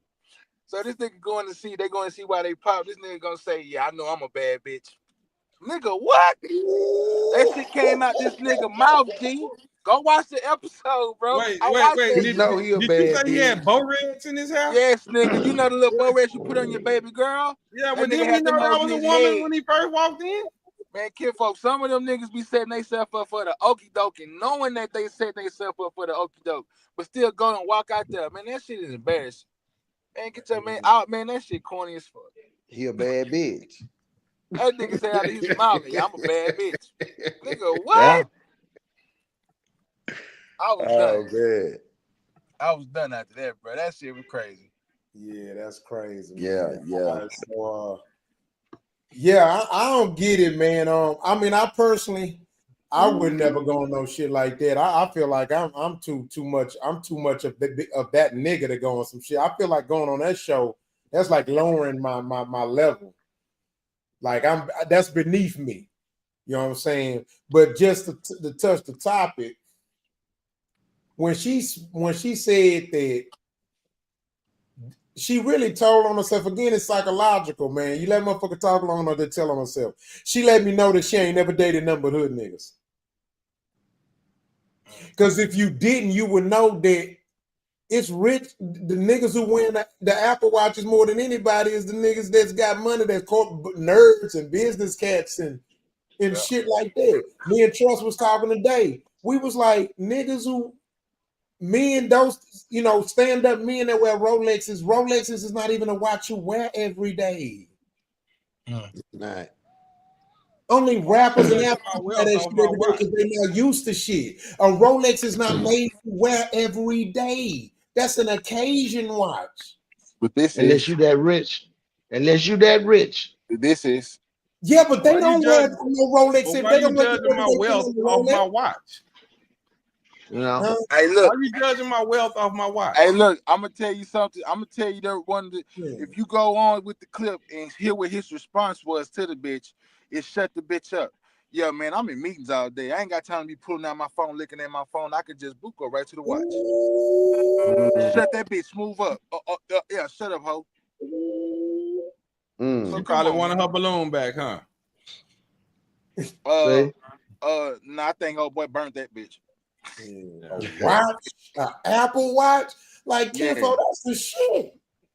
If she asked for it back, you know what that means. Ski. Ski, bitch. I'm gonna show you. Never bust in the first place. Huh? Do you have other watches? No. Oh, I'm not gonna lie. I have other watches. I have gold watches, two-tone gold watches. I swear to God, I never want to wear those watches. I always want to wear this one. I don't know why. Like I literally, my uncle Phil, he got plenty. He got Rolex. I ain't got no Rolex. He always have his Apple Watch. He say, man, he said I can do more with this watch. He said the Rolex just that's an investment in the cap. He say my watch, I can do stuff with my watch, and he $1 million dude. And it's convenient. I don't even wear a watch. This bitch is convenient. I don't leave the house without one. I don't even wear them. I'm gonna keep me a watch. But my dad got me on that. My dad was a watch connoisseur, so he I grew into it. I just felt like when they made that phone was for everything. But I mean, I'm what y'all do with the watch too, because the watch is convenient. So I'm always have some hat, some glasses, and a watch. Yeah, hat, glasses, and watch. I may not come out that bitch every day with a watch, but bitch, I'm gonna step out every day smelling good. I'm a cologne connoisseur, nigga. I get cologne. I'm gonna smell great, nigga. I'll tell you that. All right, man. That's it, nigga. Fuck y'all. I'm going to bed. All right. Bet. Nigga, no, fuck that bye, shit. Nigga. You ain't got to say shit, nigga. Bye. That's got to be the realest shit you ever said, right there, boy. That has got to be the realest shit you ever said. It's been a long weekend. Hey, look, y'all. My nigga Trust, he low key. I agree, my nigga. Let go. Hey, and it's what's so crazy. A child worked the shit out of us today, Nick. Yeah, he like that sometimes. Hey, look, Rock. I'm finna be petty, man. Check that watch. See how many steps you got, big dog. Man, I know. I done 10,000. I done 10,000 plus steps today. Yeah. Let me see. Hold on. Let me see. Let me see. Are you checking it for real? Yeah, you can check all that shit on your watch, bro. Man, I ain't got time to look at the watch. They give you the phone. nigga, you doing all that work pulling out the phone, nigga. You can just. You know I can't see that little bit ass watch. Shit, fuck that. That's your blind old ass, nigga. Yeah, you goddamn old right, ass, nigga. Damn, y'all, I'm a little short. I'm 35.97. Yeah, I did 10,000 plus today. Yeah, I know we did. We walked some miles today. Mm-hmm. We did a lot of back and forth and everything. Rich say, fuck y'all, bye. Yeah, he tapped that. I didn't even notice. Rick got the fuck out of here. Show up deuces. All right, man. We're going to let y'all go, man. Shout out, man. Blessed. Another episode in the book. We love y'all. Yeah, sir.